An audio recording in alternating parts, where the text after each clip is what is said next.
Guys, if you would give me a thumbs up.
Kefa.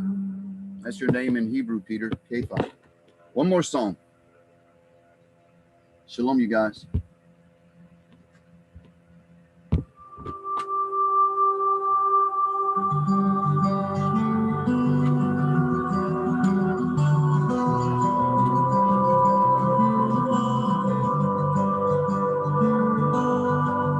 Hand of Yahweh came upon me, and He took me far away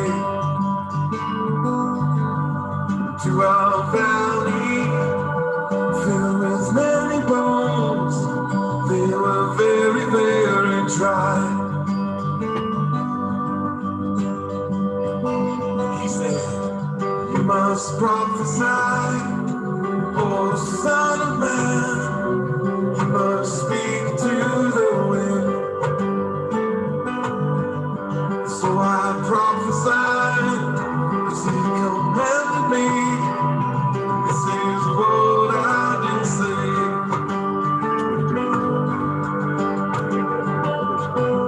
Come, wrath of Yah, come from the four winds. Breathe on these troubles, they come to life.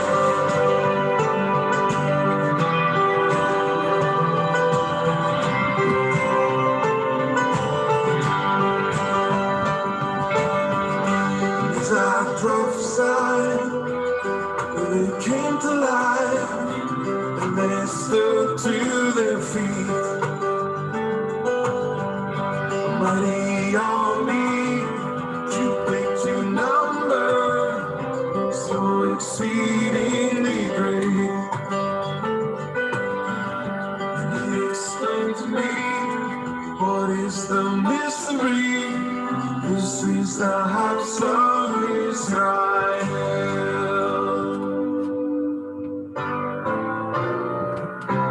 Though they say they are cut off,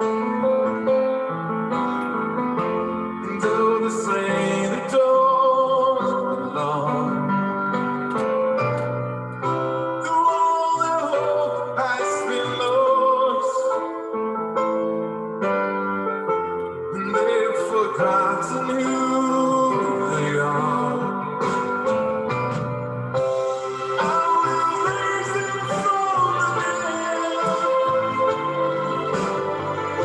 and bring them from the north and south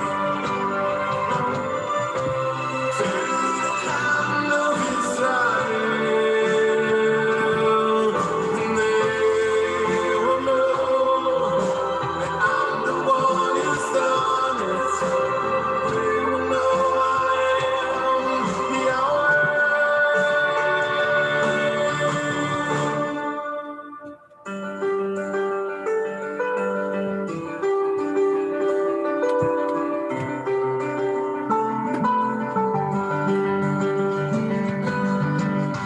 I am Yahweh, your Elohim, and I am bringing you to life. Put my spirit right within you. You will be born a second time.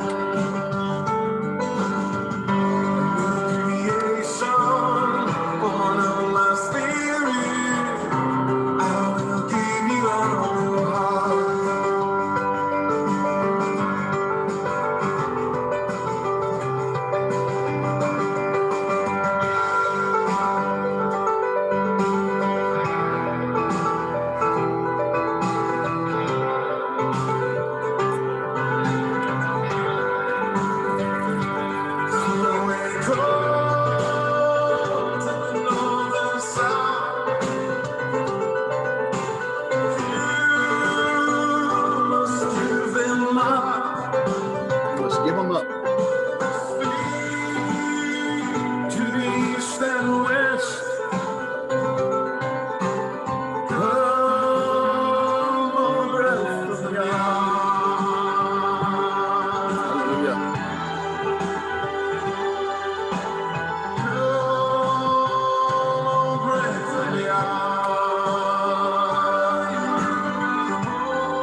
Shalom. Welcome to another broadcast from the Codesearcher.com. Let's see what we got with us today before another song starts. Shalom, P7 Thunders and MG, Rob G. I am a watchman. I am the watchman.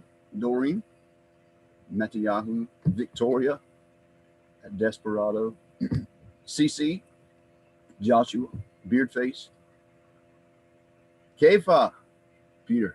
My buddy Peter lives here on the island with us.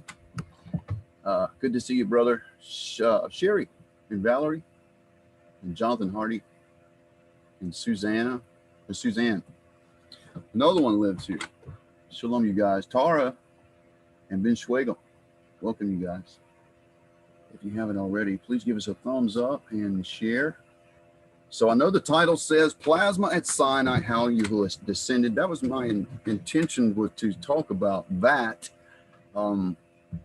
topic, kind of integrated into what we've already been talking about, because there was a physical thing that happened. The scriptures declare it, that fire came down on the mountain. That's what the people saw, that Yahweh descended like fire, and it surrounded them.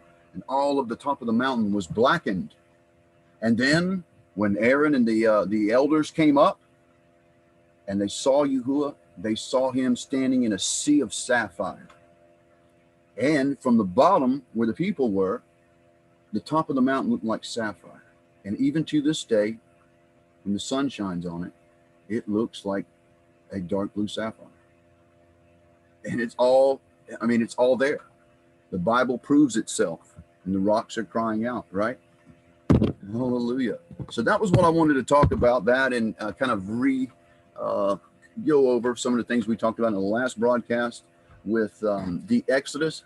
Remember, coming up in the next new blood moon, help me, Father, the next full moon, which will be the 15th of the next month, is when Passover is. I know you guys are really interested in the calendar right now, and there's several ways you could go. And it's kind of confusing, but I'm here to tell you who is reconciling that now.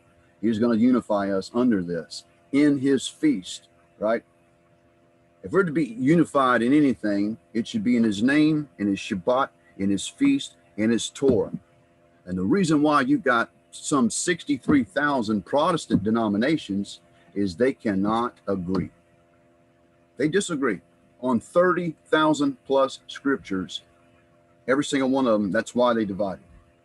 But I'm here to tell you, the remnant will be unified across the board, folks, by his Shabbat, by his name, by his feast. All of it. The Torah, we're unified in that. There's no room to divide.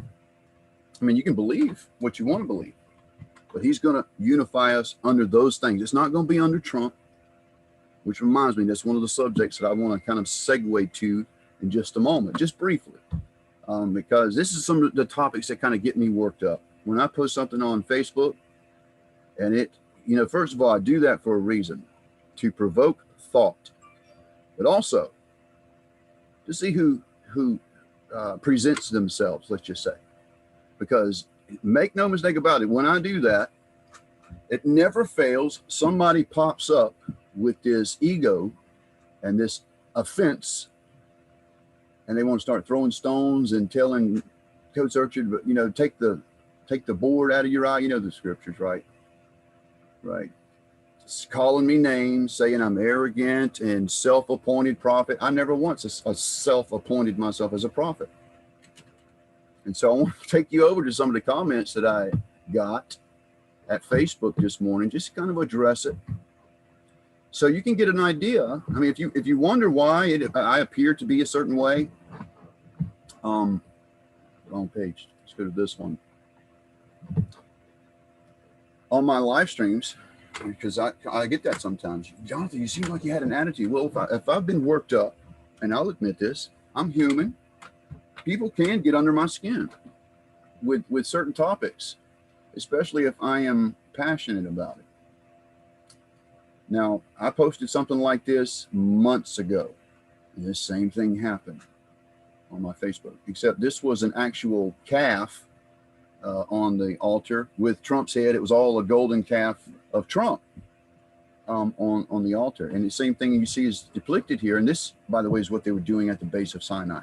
They were worshiping idols. You see how all this is tying in? Hang with me just a moment. I know there's some of you, there's even some haters watching, right? Do I have any thumbs down yet? Because there's always at least one or two in the house. If you guys can just bear with me for a moment and suck it up, I'm going to drive the point home. And hopefully you'll see what I'm talking about. There's a couple of people on Facebook who got offended that I posted things like this. It's almost as if I posted it for them and they personally got offended like I was speaking to them. That's the other issue I was talking about. One is to provoke thought, but the other is to expose those people, those very ones. And when that happens, if you go and check your Facebook, I unfriended you after that because I don't want to be yoked with any of that nonsense. And maybe this is some of the attitude that some people like to say that Jonathan has. Folks, I make no apologies for drawing a line in the sand and making no compromises when it comes to my Father and to the Torah and to his name and to his Shabbats. I will not compromise. And so if that causes you to go another direction, then that is the way it has to be. The other post that I did was the actual golden calf with Trump's head on it. And this was long before the election. And I was telling people, you guys, Yahuwah's not going to let him to be in there again. There's people that is making him an idol. And by the way, the Democrats did the same thing with Obama. So I'm not just picking on Republicans. And I am neither. They did it with Obama as well. Here we are with the Republicans. And some Republicans, just like it was some Democrats, not all Democrats did that. Don't email me and get offended because I said you were a Democrat worshiping Obama. Guys, quit taking things so personally. We should examine that fruit, first of all. Why are you getting offended? So I posted a golden calf thing, and I was provoking thought and trying to get people to see Yahuwah's not going to support this. He's going to allow a Biden to steal this election. And people hated me for saying that and still do, for telling the truth.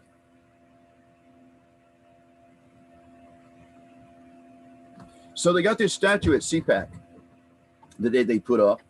And there were some people actually, literally, let me go to the page, show you so you know that I'm not making this up. And it's not just one guy doing taking a picture for the camera.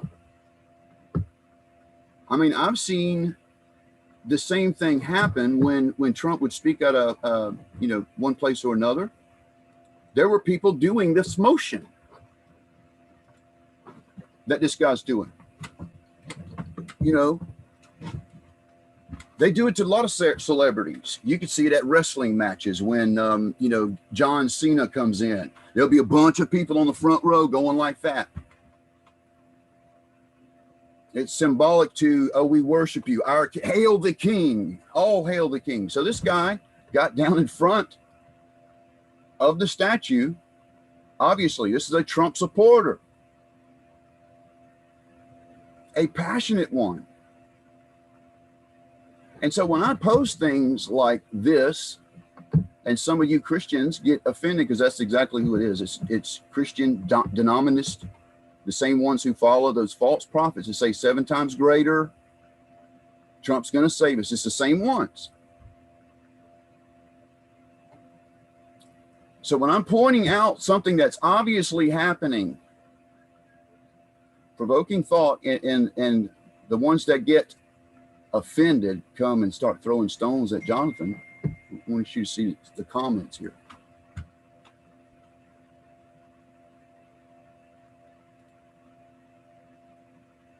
Oh, that's the one before. Yeah. Let's look at that one. I can support my president. I am not worshiping him, exclamation point. Take that log out of your eye. And we support him because he's stopping the slaughter of innocent and breaking up the pedo ring. Stop lying, Christian.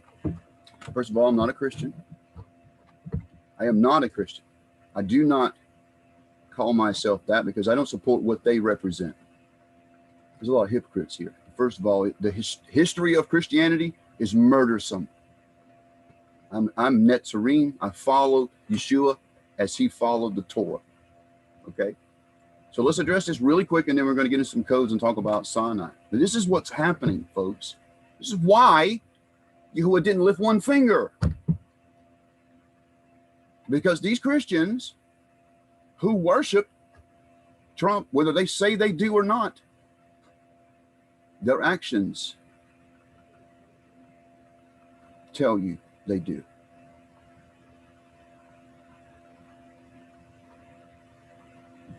And I point out, this is exactly what's happening at CPAC right now. Literally, as you saw in the picture before this, there are people who do that. They call this guy their king, their president, their savior. All those words have been used, Christian. So if you get offended because I'm pointing the obvious out, let's examine that fruit. You should be condemning this.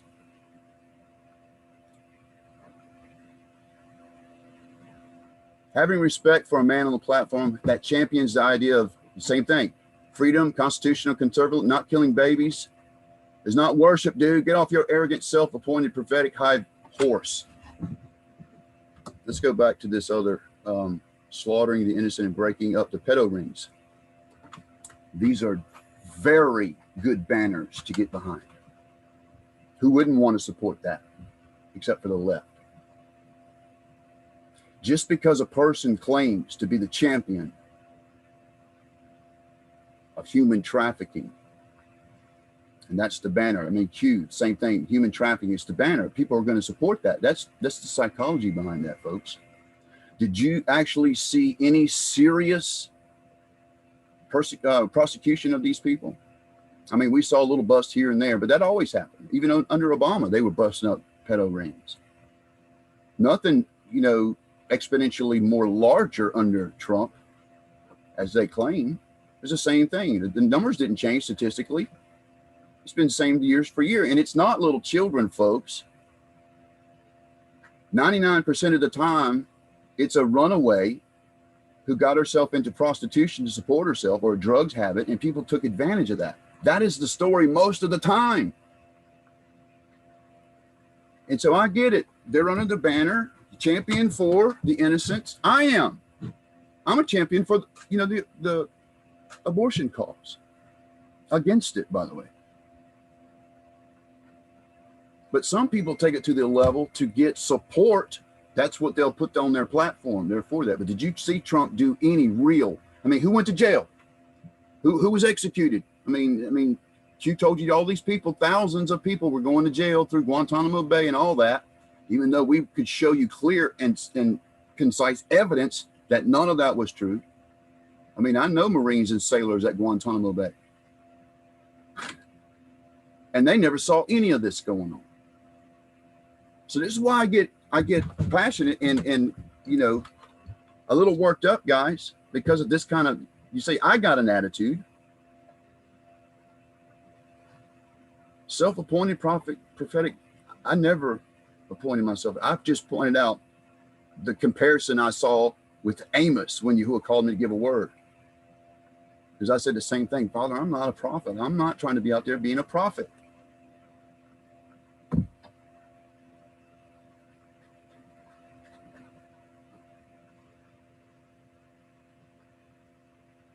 You can't judge someone's heart and know if they're worship a man, can you? Well, no, but I can see their physical actions, Heath.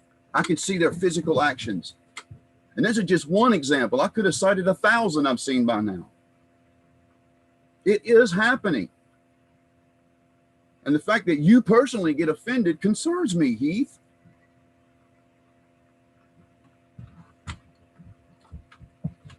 It's okay to like a president, but man, listen, this country is all about idol worship. We're the ones who have the TV show called American Idol. So that's all I'm going to say on that. This kind of got under people's skin. That was the whole point, folks, is to point Captain Obvious here. to point out the obvious. All right. All right. So back to the topic at hand, talking about Sinai and the children of Israel and their whole journey. That's coming up on the 15th of next month. And I'm not talking about the Gregorian. I'm talking about Nisan, commonly called Abib. But the correct name for the month is Nisan. And so let's go to, I want to read some of this to you guys.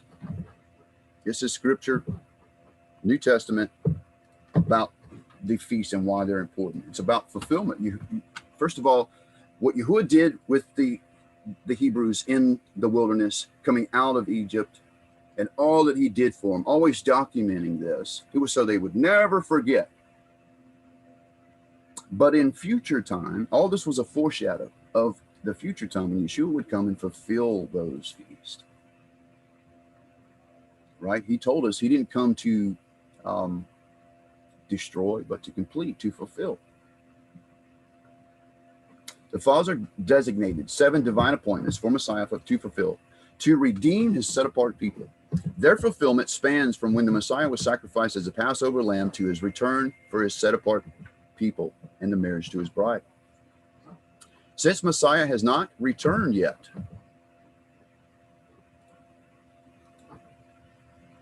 the Father's 3 fall feasts, which represents harvest, have not been fulfilled yet. This confirms what Messiah said, that he came to fulfill the scriptures, not to destroy them. Do not think that I came to destroy the Torah or the prophets. I did not come to destroy, but to complete or fulfill. And furthermore, Yeshua tells you, the scriptures. What are the scriptures in Yeshua's time? I hear this all the time. The Gospels is the New Testament. The Gospel and New. It's not. There was no New Testament in Yeshua's time or Paul's time. The scriptures is the Torah, the prophets, and the Psalms. And they all spoke of him. He tells you this in Luke 24:44, that he came to fulfill these. This is why it's important. He didn't come to destroy it or nail it to the cross. Colossians 2:13-14 tells us that the written record of our sin, which testified against us, which condemned us to death, this is what the curse of the law is. Death was nailed to the cross. Death was nailed to the cross, not Torah, guys. But that's what they're telling you in your churches, that the Torah was nailed to the cross. And you, being dead within your trespass and uncircumcision of your flesh, he has made alive together with him, having forgiven all your trespasses, having blotted out the certificate debt against us by dogmas which stood against us, and he has taken it out of the way, having nailed it to the stake. And again, we're talking about the curse of the law is death. The story of our redemption did not end at the cross. The whole gospel message includes Messiah's fulfillment of all the Father's 7 feast days. Satan has caused Christians to dismiss them as Jewish holidays, but they are the Father's holy feast days, which were given to teach us, his followers, about his character and to help us understand his plan of salvation.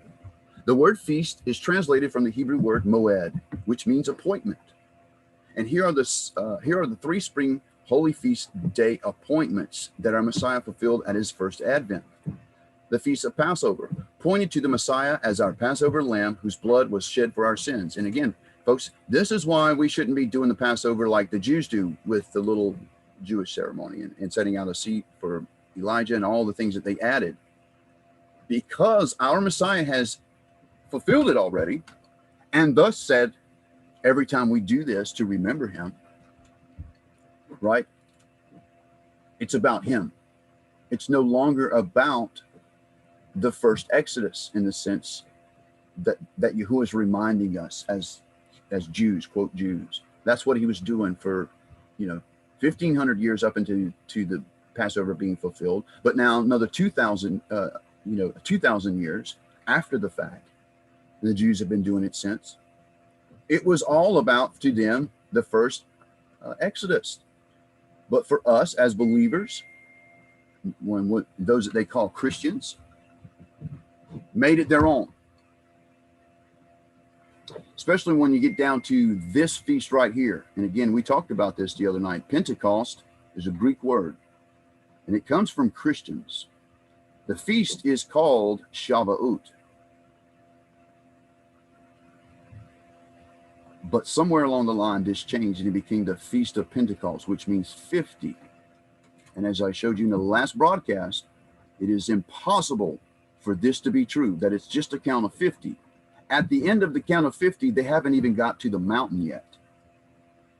And that's what this is all about. The counting of the weeks is about, their journey all the way to Sinai, getting the law, which is the growth cycle of wheat, folks.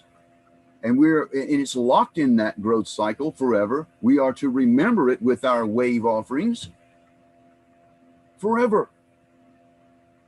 Now, some say, well, Jonathan, didn't the Holy Ghost come and fulfill this, and thus the church was born in Acts? Folks, we're talking about Hebrews who were still keeping the feast. And by the way, at that time, it was a Julian 8-day calendar. So spare me with your explanation of how this was Pentecost in Yeshua's time. It was not at that time in first century. It was Shavuot, and it was at a count of 250s. They knew what this was about. It was about the harvest, and it takes 4 months. So they knew exactly what was going on. It's been changed since then, folks, and that was through the Catholic Church yet again. Change this. So Yeshua came fulfilling Passover, unleavened bread, and first fruits in his first arrival. Okay. At Acts is where we see the set apart in the upper room, and the Spirit is poured out upon them. And they begin to speak in other tongues or other languages, right? This was at the correct day of Shavuot, and it was not called Pentecost. Below are the fall Holy Feast Day appointments, which represent the harvest and are yet to be fulfilled by our Messiah. And these would be the Feast of Trumpets, the Feast of Atonement, and the Feast of Tabernacles. So this one would be called Yom Teruah. This one would be called Yom Kippur. And this one is called Sukkot, which is my favorite. This is the time Darla and I got married. It was the first day of Sukkot. And so I love that Sukkot feast. It's a family feast. This is the really fun one because you're camping under the stars with your family, and you're eating barbecue every day, and you're giving thanks. And it's just a good time. It's fellowship. It's loving one another. And so I love this feast. So these are yet to be fulfilled, right? At the Feast of Trumpets. And by the way, when they're at the mountain, right? And they leave, here's where they leave Egypt, right? All of this happens in the time that they're in the wilderness as the first time, right? And then every year after these were laid out, we are to remember them. Always in our generations, because it marks out a Moedim, an appointed time that the windows of heaven are open and that supernatural things do happen at these times. I can tell you first, testify, tell you, this is true.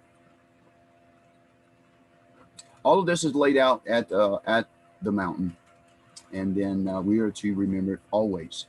So the Feast of Trumpets represents his return for his bride, where trumpets are blown and the elect are called up with the Messiah when he gathers us unto himself. The Feast of Atonement occurs 10 days after the Feast of Trumpets. This is real time. There's no exaggeration of time here. It's not 10 days represent 10 years. No, this is a literal 10 days.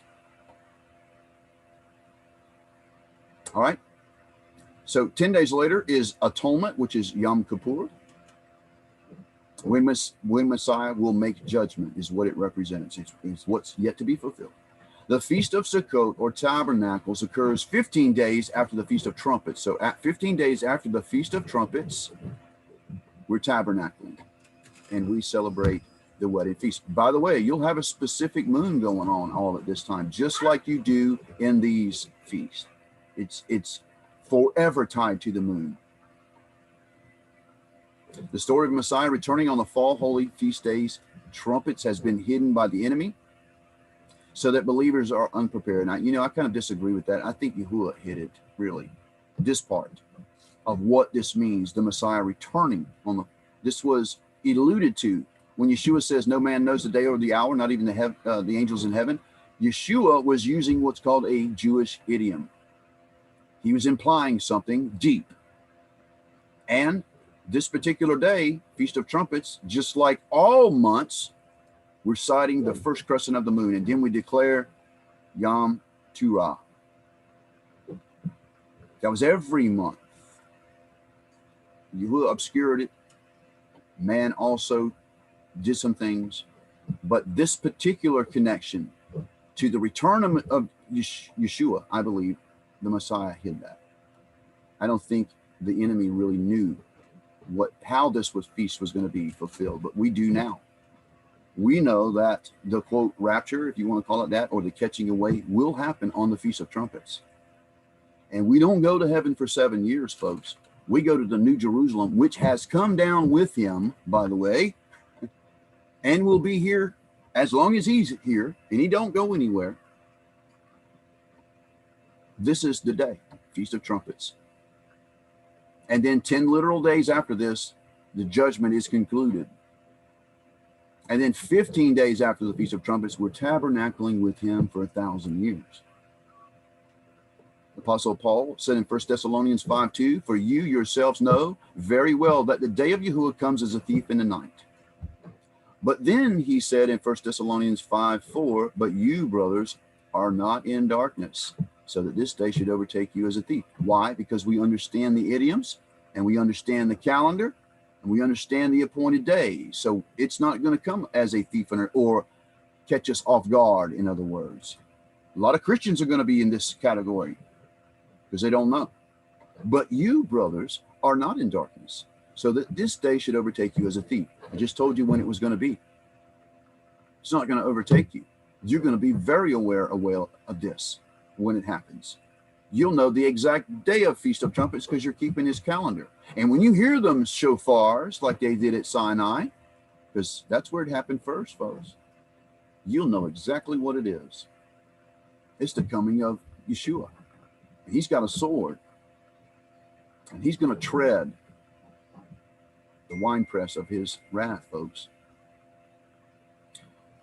Those who don't know these things will be caught off guard as they don't understand the context of his return. They'll say, well, no man knows the day or the hour. Yeah, I know he said that, but he's sitting at the right hand of the Father. Do you really believe the Son of Man sitting at the right hand of the Father doesn't know when he's coming for his bride? By the way, that day, Yom Teruah, has many names. It's also called the coronation day, the day of the bridegroom, the day of the king's coming. I mean, literally, the name tells you what it is. Yeshua is alluding to something when he says this, right? And I don't mean Paul's words. I'm talking about no man knows the day of the hour. He's alluding to something. Paul is as well. You, brothers, are not in darkness, so this day would overtake you as a thief. Why? Because they know what it means. But Paul the apostle declared to those who are in the light of truth will not be caught off guard because they know when to expect their master return is on the fall Feast of Trumpets. And they know that we are on the Revelation fulfillment timeline to know the context of Messiah proclaiming the sixth bowl that his return is a thief. And I believe we're not in the bowls yet, folks. We're still in the seals. And the reason I know that is because we have not had cataclysmic impacts to the earth yet. You see that in the seals. It also is a part of the bowls, but it starts with the seals. We have not seen that yet. Friend, Satan doesn't want you to know these truths. Sadly, some Hebrew roots people and Torah people are really legalistic in how they teach these types of concepts, which causes Christians to reject any teaching about the Father's holy days. And don't let that be an excuse for pursuing biblical truth, because these are serious matters for all believers. falling away. 2 Thessalonians 2, right? Was Satan using the Roman Empire to separate the people? Folks, I told you, that's when the falling away happened, right? This is a secondary source, by the way. I didn't realize there were other people saying this. When I had to tell you, I had posted on Facebook, not Facebook, the description page on YouTube, that it was going to be the most difficult thing I'd ever had to teach on. December 31st. What the falling away is. 2 Thessalonians 2. If you guys recall, I told you it's not evil that's been restrained and the lawless one is coming, already at work, in Paul's time, already at work. What Paul was talking about was the hijacking of the way. And indeed, it was already at work in Paul's time, but came to a culmination in 325 AD when Constantine hijacked the way and started calling us Christians because we're now the church. And this is where the false doctrine and removing things, hiding Pentecost, hiding the Shabbat, giving us, Christmas and Easter and all the pagan stuff, that's the falling away. And what was being restrained? Truth. Truth was being restrained and has been restrained up until this last season when the Father declared it's no longer being restrained. We're in a new season now, guys. And it's going to start happening really fast. It's going to start flowing, and you're going to be like a sponge because it's going to come so hard and so fast. And this is why the hunger for the knowledge of the calendar comes from, is that you realize that we've been lied to for so long, and that we've literally been taught what the prophet Jeremiah says, the Gentiles will one day say, we inherited lies and falsehood. And here we are. Messiah's command is to come out of Babylon. The woman that rides the beast, do you know what that represents? The teachings of the Babylonian Roman church. The woman that rides the beast is a harlot. And she has daughters. At this point, some 63,000 daughters. And they are the Protestant churches. So when he says, come out of her, my people, oh, and this is gonna make some Christians really mad, I say this. He's talking about Christianity. He's not talking about a geographical location. Though the parallel is there, because some people say, well, New York City is Babylon, or DC is Babylon. Let's assume that is correct. Are we to believe that John is declaring, John's writing in the words of Yeshua, that everyone in New York City needs to come out of her and participate not in her sins? It doesn't even make sense, folks. There's a deeper thing going on there. The woman that rides a beast, the harlot, is the Roman Catholic Church. And her daughters are the Protestant church. Folks, that is the truth.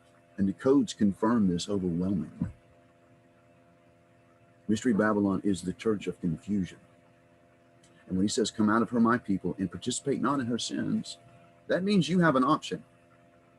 You can either stay with deception and be punished, or you come out of her because you're not the one to be punished in the first place. Judgment comes to the what first? Everybody say it at once. House of what? There you go. It's the church. The church is where the destruction is coming first. The sheep are not punished because of what the church has done, unless they're there supporting the church. He said, come out of her, my people. Don't participate in her sins. In other words, get out of the way. So think about that. Every one of us came out of something. I was in the Pentecostal movement. I was in the Church of God most of my life. Got saved in the Baptist church at 7 years old. And believed that we were the only ones who were right. And you can apply that to every single one of the Protestant denominations. They all think that they're the ones that has it right. And they have to overcome that, because that comes with a lot of ego and a lot of pride.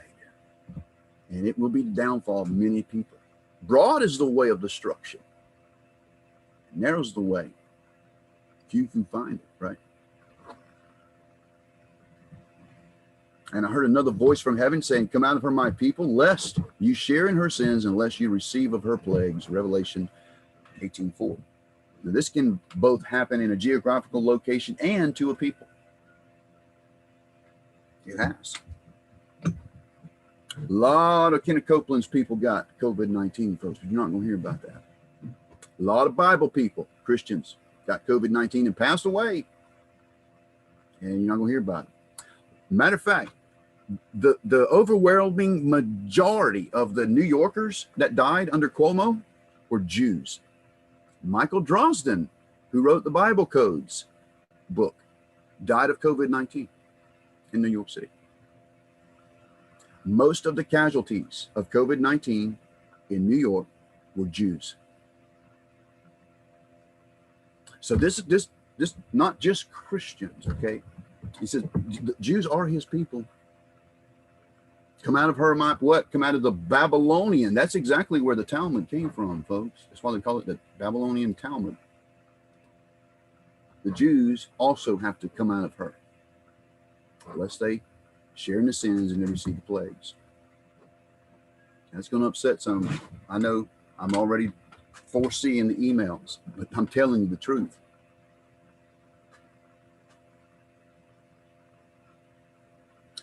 The writer writes here, I pray that you can lay aside any preconceived notions about the biblical calendar to see that Scripture is declaring to you. You will see the Jewish fables that have caused many in the Hebrew roots movement, Torah-only people, Seventh-day Adventists, and all Saturday Sabbath worshipers to be deceived. The witness is true. Therefore, rebuke them sharply in order for them to be sound in their belief, not paying attention to the Yehudite fables and all the commands of men, commands of men. That means Talmud, who turn truth from truth. Lying pen of the scribe, right? On both sides.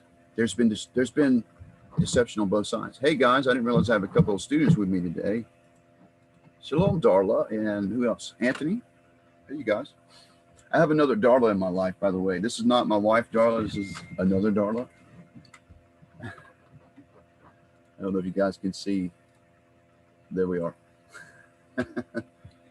So, that was one thing I wanted to go over with you. Now I want to go and review, if you guys don't mind, and then we'll talk about a code that Yehua brought this all home for me and kind of said, this is what I want you to talk about in this season.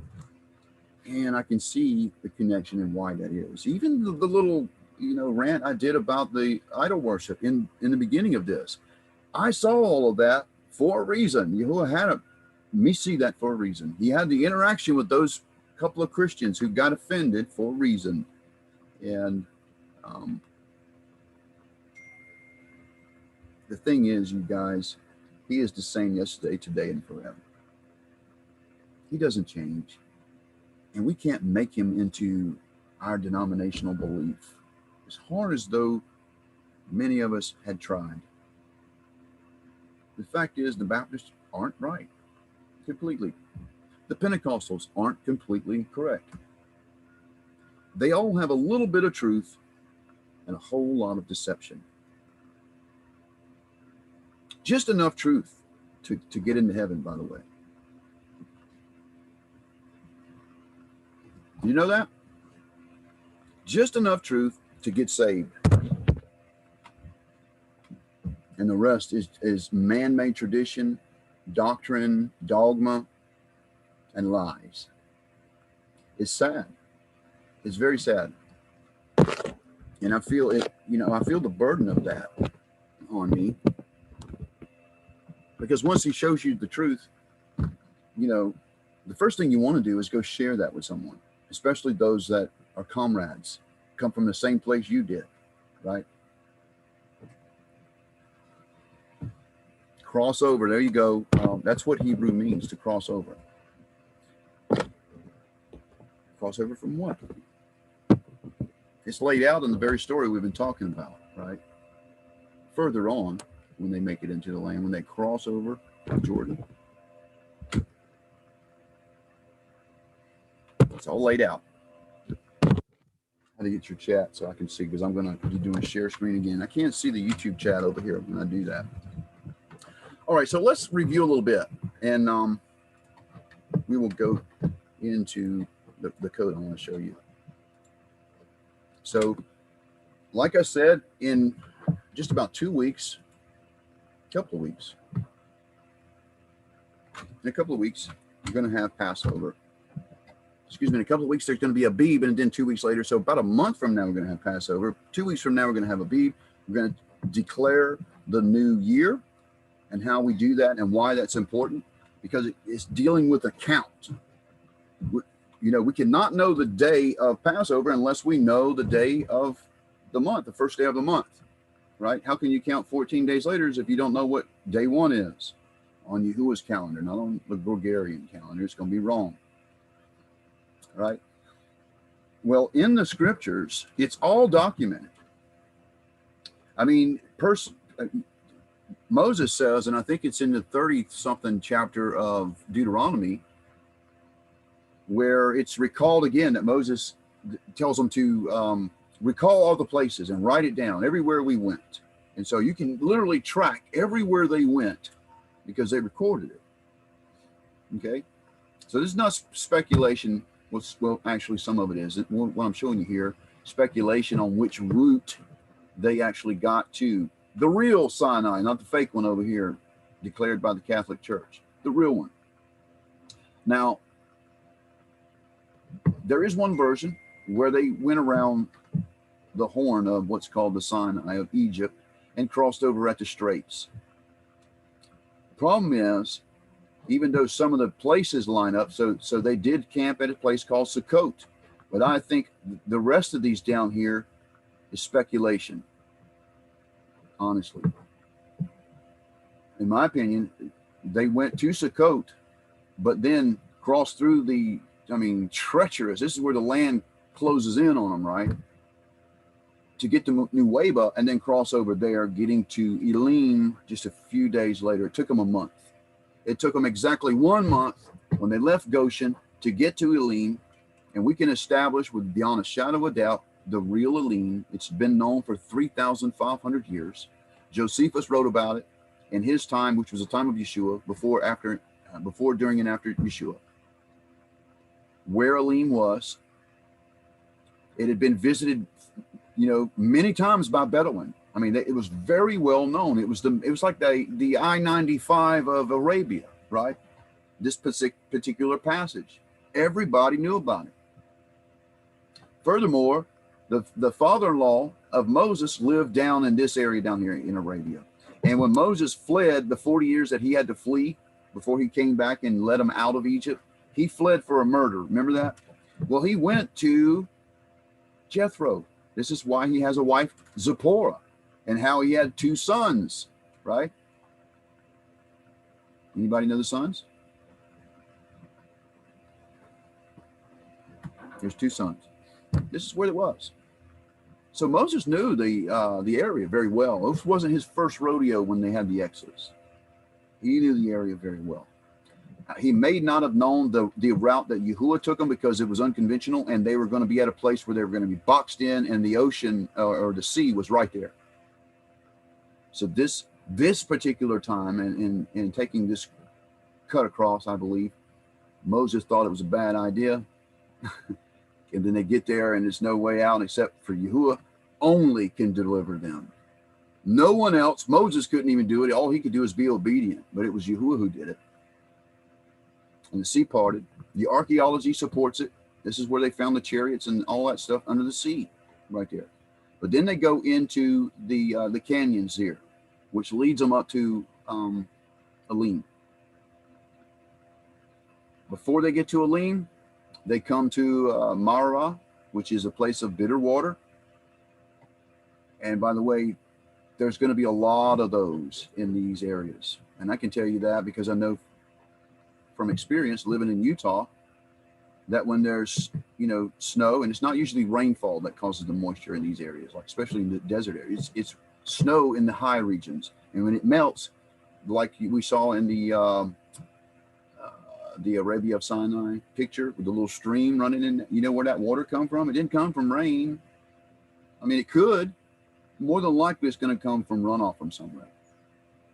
And water will pool up in places, and animals will come through and drink from it and pee in it and poop in it, and it gets all green, and especially with the hot sun, it's going to turn green.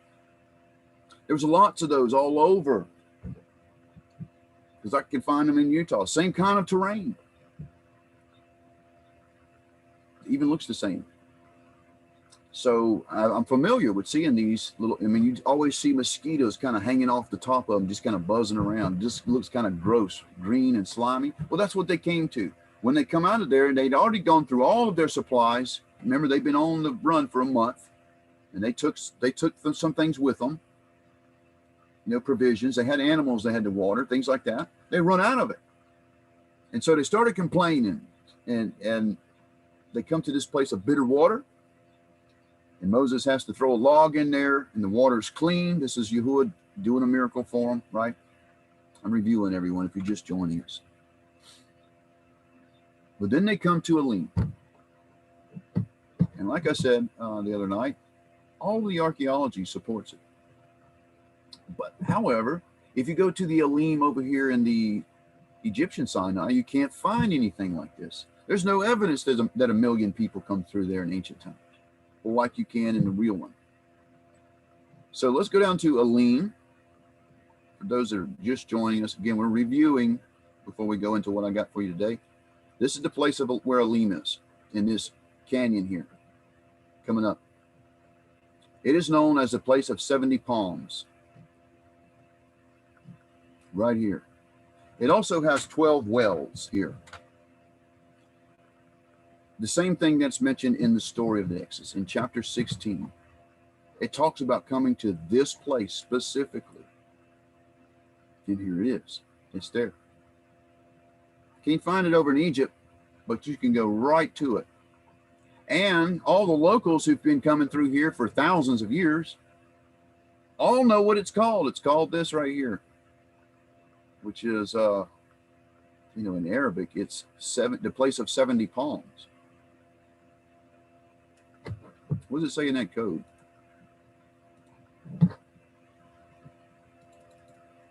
Let's go. Right about here is where it begins. 16th chapter. Let me give you some context here.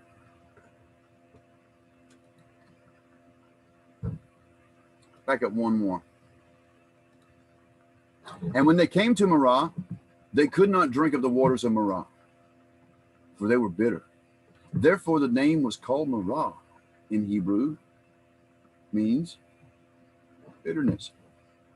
And the people murmured or complained against Moses, saying, "What shall we drink?" And Yahweh cried out, and he cried unto Yahweh, and Yahweh shewed him a tree or a log, and that he cast it into the waters, and the waters became sweet. So there must have been some kind of reaction with, or obviously some kind of reaction, chemistry, from the tree that purified the waters, like hyssop does, And there he made them a statute and an ordinance, and there he proved them. And said, "If thou wilt diligently hearken unto the voice of Yahweh thy Elohim, and will do that which is right in his sight, and will give ear to his commandments and keep his statutes, I will put none of these diseases upon thee." You hear me? All the plagues that happen, Yahweh tells you. This applies not just to them, but all of us, folks. That if you will hearken to the word of Yahweh and do that which is right in his sight, not that which is right in your sight, but that which is right in his sight, and will get ear to his commandments and keep all his statutes, I will put none of these diseases upon you, which I have brought upon the Egyptians, for I am Yahweh that healeth thee. 27, and then they came to Elim, where there were 12 wells of water, and 70 palm trees, which are 70 palm trees, and they encamped there by the waters. 16, verse 1, and they took their journey. Okay, so first of all, when did they get here? right? That's important. It's exactly 1 month. Exactly 1 month. The whole congregation, excuse me, and they took their journey from Elim. The congregation of Israel came into the wilderness of Sin, which is between Elim and the Sinai, on the 15th day of the 2nd month after departing out of the land of Egypt. So this would be the 15th of Iyar. And the whole congregation of the children of Israel murmured against Moses and Aaron in the wilderness. And the children of Israel said unto them, would to God, or Elohim, that we had died by the hand of Adonai in the land of Egypt, when we sat by the flesh pots, and we did eat bread to the full. For ye have brought us forth into this wilderness to kill this whole assembly with hunger. And then said Moses, Yahweh unto Moses, behold, I will rain bread from heaven for you, and the people shall go out and gather a certain rate every day, that I may prove them whether they should walk in my law or no.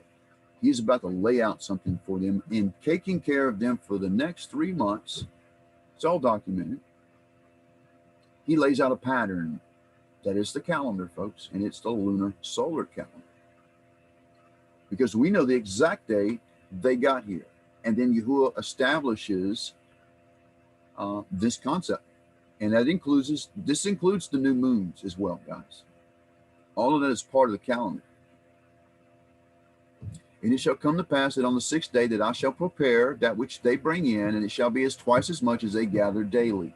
So, in other words, on the 6th day, you're going to gather twice as much. And in the morning, then ye shall see,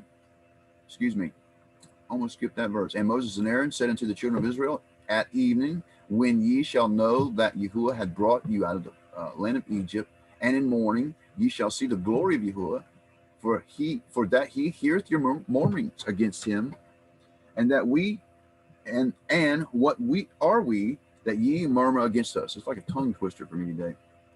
And Moses says, this shall be when the Adonai will give you in the evening flesh to eat, and in the morning bread to the full, for that Yahuwah heareth your murmurings, which ye murmur against him. And what are we? Your murmurings are not against us, but against Yahuwah.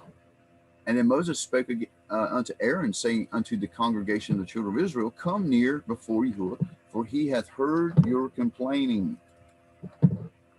And it came to pass, as Aaron spake unto the whole congregation, the children of Israel, and they looked toward the wilderness, and behold, the glory of Yahuwah appeared in the cloud. And Yahuwah spoke unto Moses, saying, I have heard the complainings of the children of Israel, speak unto them, saying, at evening ye shall eat flesh, and in the morning ye shall be filled with bread, and ye shall know that I am Yahuwah your Elohim. And it came to pass that evening the quails came up and covered the camp, and in the morning the dew lay around about the host. And when the dew that lay was gone up, behold, the face of the wilderness, there lay a small round thing, as small as a hoarfrost on the ground. And when the children saw it, they said to one another, it's manna, for they wist not what it was. And Moses said unto them, this is the bread which Yahuwah hath given you to eat, and this is the thing which Yahuwah hath commanded.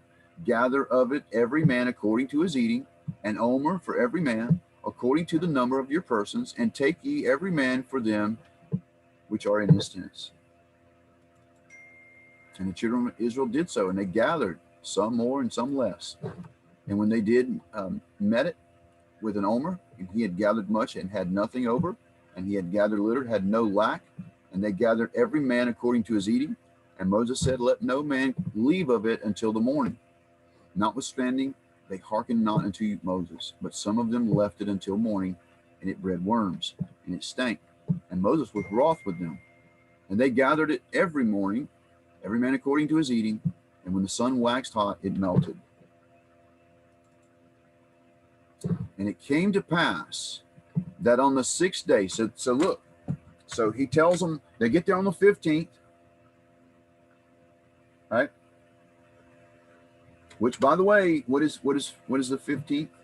When they get there, it's the 15th. It's a Shabbat. 8, 15, 22, 29.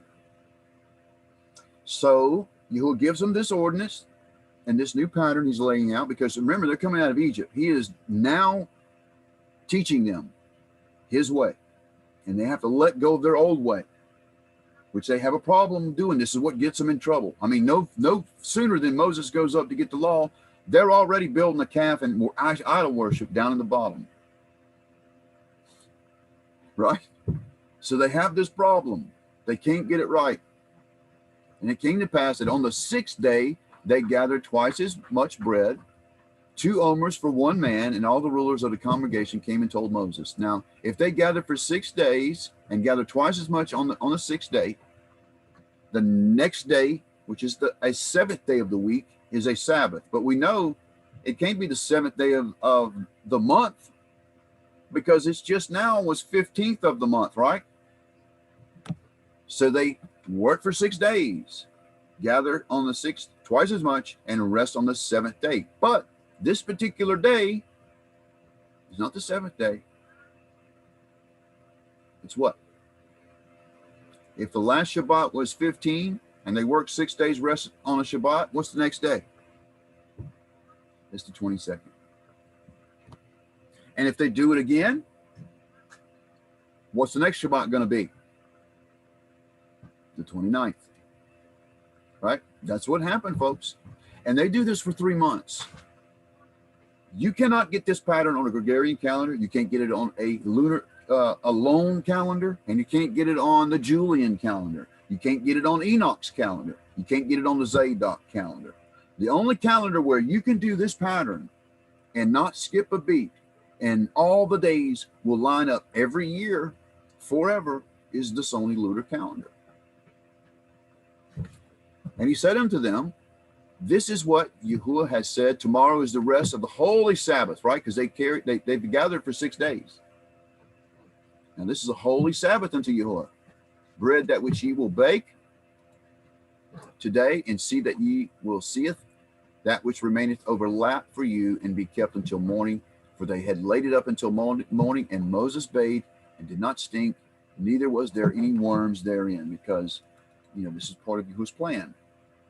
He told them to gather twice as much, and so that much is not going to spoil. The leftover is not going to spoil, because it's part of his commandment. But notice when they jump out of line, they start doing things on their own. It doesn't work. It falls, it melts, it stinks, it won't last, right? But if they do exactly what Yahuwah says, wow, it lasts this time. Moses said, eat that today, for the day is a Sabbath unto Yahuwah. Today ye shall not find in the field.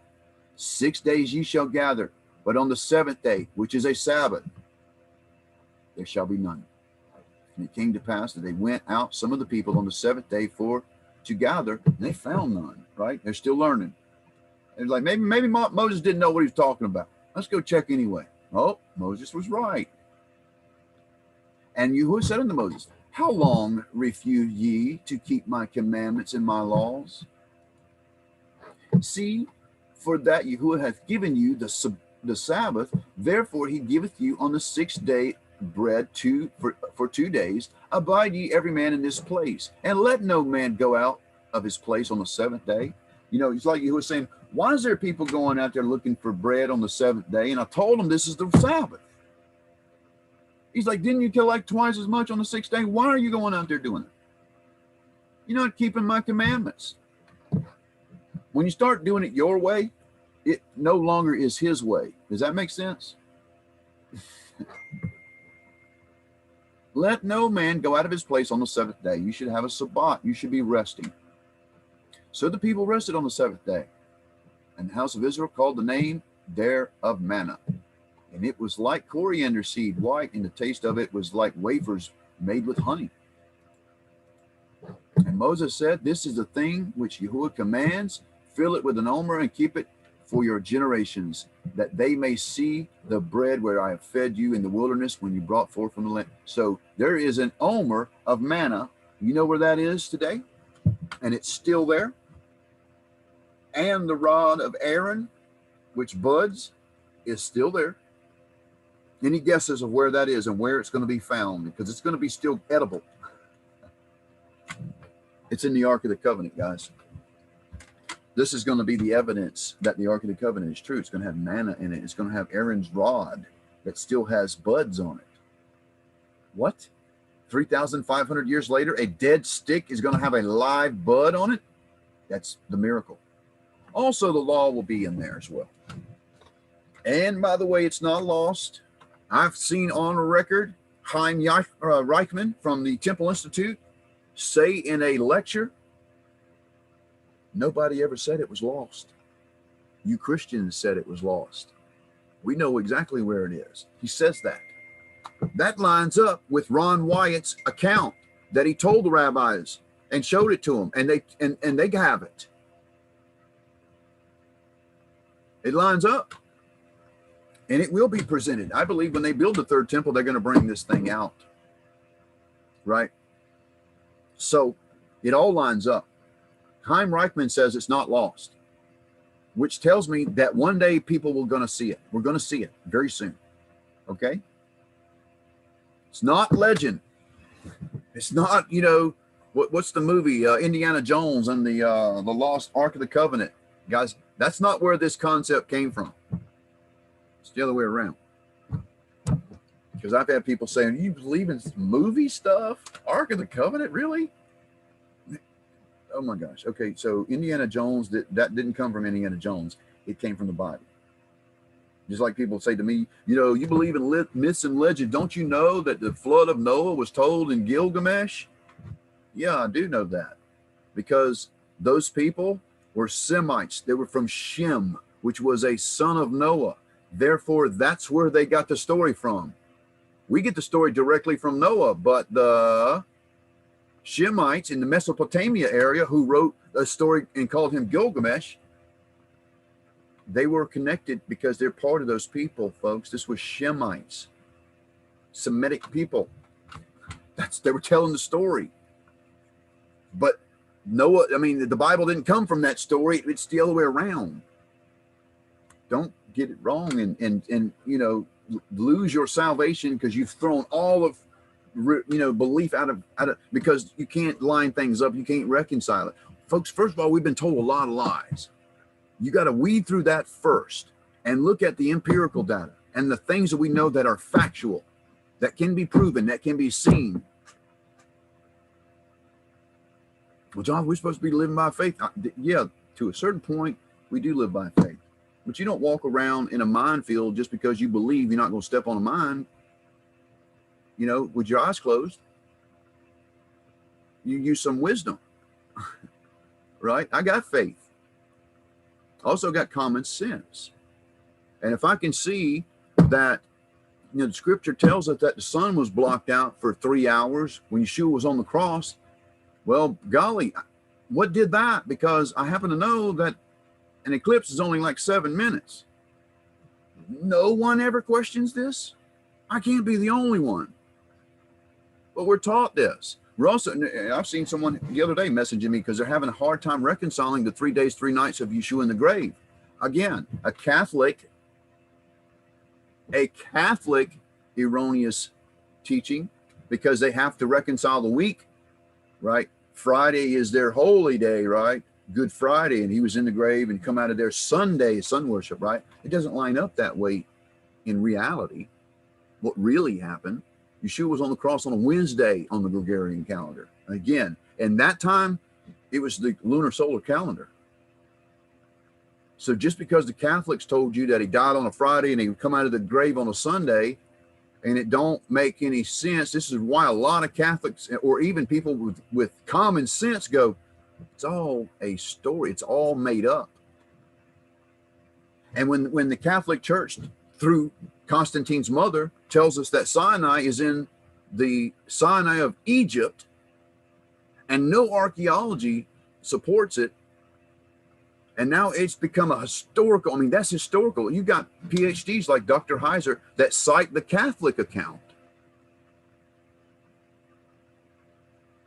and can't support it with any kind of evidence other than what the Catholic said. In particular, Constantine's mother.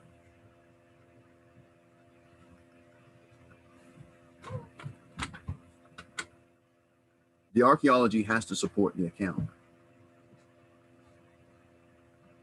We can't just be making things up and expect, 1,000 years later, nobody's going to know. No, it discredits the whole belief. And these things are being reconciled now because we can. We have the technology, we have the common sense, we have the access to scriptures. We can look at scriptures and see. He wasn't there on Friday and got out of the grave on Sunday. There was a Hebrew feast going on. We know when that was because we can go back in time and look. We even know what was happening in the sky. And it doesn't line up to the accounts that they give. So, this is to be kept for all your generations. That's why it shouldn't be tampered with, especially by the church. Incidentally, that's why destruction comes there first, is all the deception that's been told to the people. All right, so I kind of got off on a tangent there, but talking about manna, which is in the Ark of the Covenant, that's going to be found and presented again. The story goes on. This all, is documented here. You see on the right side where we are in this particular scripture is in the 16th chapter. The access term is the Mashiach. Let me back that up. You've got Hine, which is behold or look. The Mashiach of Yahweh is coming. Now think about that, because this is the time when and here's where it happens, right here, where Yahweh descends onto the mountain. He literally comes down. Now, how did he come down? What does it look like? What's the word say? Let's just kind of skip down there and look at that. Before I do, I want you to remember this last point I was trying to make with the cycle he just laid out, because we're going to skip down to where the fire comes down, because that's the original topic I want to talk about, was the plasma effect, the effects of plasma on the mountain. Because when he came down, it was fire. And Yahuwah told Moses to set up a boundary, that the people don't go around, they don't touch it. And sanctify themselves. They had to sanctify themselves. In other words, they had to clean themselves for 2 days. They weren't allowed to have sex or do any defiled thing for 2 days. And then on the third day, Yahuwah was going to come down. Right? But he told them, don't touch it. Don't touch this mountain. You surely die if you do. Right? Well, the scripture says that when this happened, that Yahuwah came down as fire on the mountain, and all the people saw it, and the whole earth trembled. There was a huge earthquake. Loud noises. And thunderings and lightnings.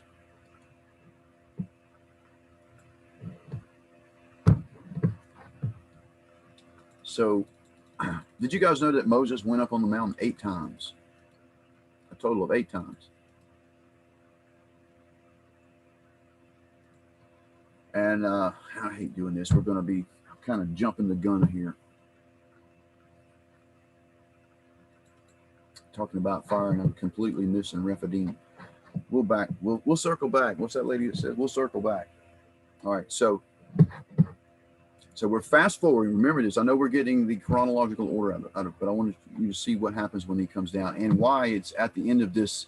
The Mashiach of Yahuwah is coming. And then we see that he descends as fire. So in the 3rd month, when the children of Israel had gone forth out of the land of Egypt, so we just went from, 1 month, they're in Elim. He lays out the weekly Shabbat and the Sabbath, and he feeds them for 3 months, right? On the 6th day, they gather twice as much. On the 7th day, they rest. And this lays out a pattern in this 3 months, folks. Like I said, you can't find it on any other calendar.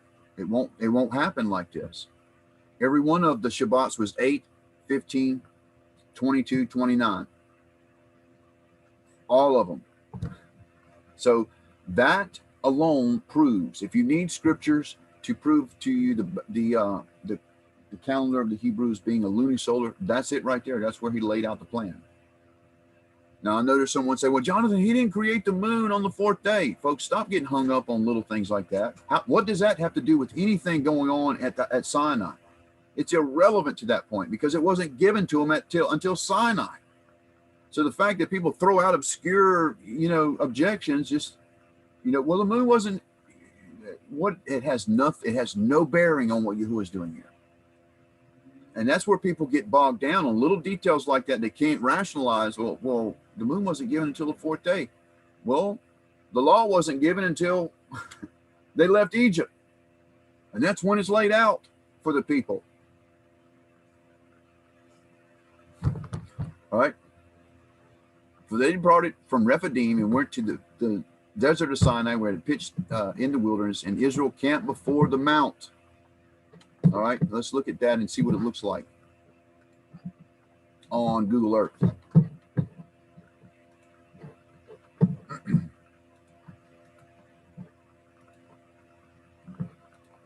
I can't see any. I see the notification coming up, but I cannot see the students' chat. You guys, if you're speaking to me, I can't see it. Just open your mic if you're going to say something to me. Otherwise, I can't see it. All right, so here's where they were at Elim. It took them a month to get here. And guess what? It takes them another 3 months to get where they're going next. And let's track that. By the way, these mountains were not black at the time before Yahuwah ascended. I believe all this happened when he descended down. So we can reasonably conclude that they probably came up one of these canyons, because here's where they go. Horeb, this is Rephidim up here, right? So it takes them 3 months to get up to this point. And then they go, as we see, they leave there and they start going to the base of the mountain, right? And so, looking at what's in Deuteronomy, and it talks about when Moses says, write down everywhere we went. If you look at that, all of those ancient cities are still places in the region still. And basically what they did, they were doing circles around the mountain, going round and around and around. Okay. So when they left Horeb, which is where the rock is struck, right? Let's not forget that. Here's a picture of it. The rock that's split in two, all the water that came out of this is all documented in the scriptures. When they leave here, they come to this place here, which is out. This is when Moses came down and they had the altar. That's where it is. So this is where they came to, is this place here. Now, what's interesting to me is Yahuwah tells Moses, set up boundaries and tell the people, don't go. Don't even touch it. You will surely die. Do you see what I see here? There's a boundary all the way around where the fire, didn't go when it came down. This is where the people were. And so when he says to Moses, set up a boundary, and I can go to Google Earth and see, oh, wow. There are clear areas where the fire did not touch. These are high points, by the way. This is a ridge line. This is the ridge of the mountain right here. And it's at 1,200 meters. Highest point, some 1,800 meters. The ridge goes on around this way, but also over on this side. You got high points. And this is where they are. Probably like a mesa. That's kind of how I see it. Is they're going up, constantly going uphill, but they get up onto this point. It's mostly kind of flattened area. So it's like a mesa.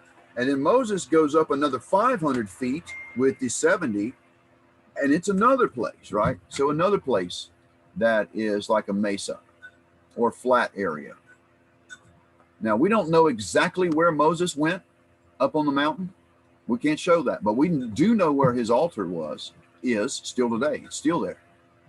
And we do know where the golden calf was being worshipped. It is also still there. And the locals have always called it that. This is where his altar is, down at the foot of the mountain. This is where they kept animals in this pen here. They even do this still to this day in modern times, this very same technique, this kind of turn, because you don't want the animals to see what's going on down here. And so they don't make it a straight, you don't have it a straight line where animals just come into their slaughter. You kind of got it at an angle. You do that with cows. You don't want them to see where they're going, right? And I don't slaughter my cows, I'm just saying. It's the same thing we do in modern times. Right over here is the golden calf altar. And it's got markings all over this altar, you guys, that supports the story, because there's pictographs on the rock. You see, they got it fenced off now. Let's see what the pictures are here. See if they got any of the writing. There to go. So there's writing on it. Pictographs, been here for 3,500 years. And so Apis is a god that the Hebrews would have been very familiar with, because they just come out of Egypt. And so Aaron says to him, you know, let's fashion ourselves a god who brought us out of Egypt, right? They didn't know what Yahuwah looked like, so they wanted a form that they could worship. And so they picked one, something they were familiar with, which was the cow. And Yahuwah says, I don't think so. Moses, you need to go talk to your people, right? That's what they did. They took all the gold that they took with them and they made themselves a golden calf because they wanted to worship a god.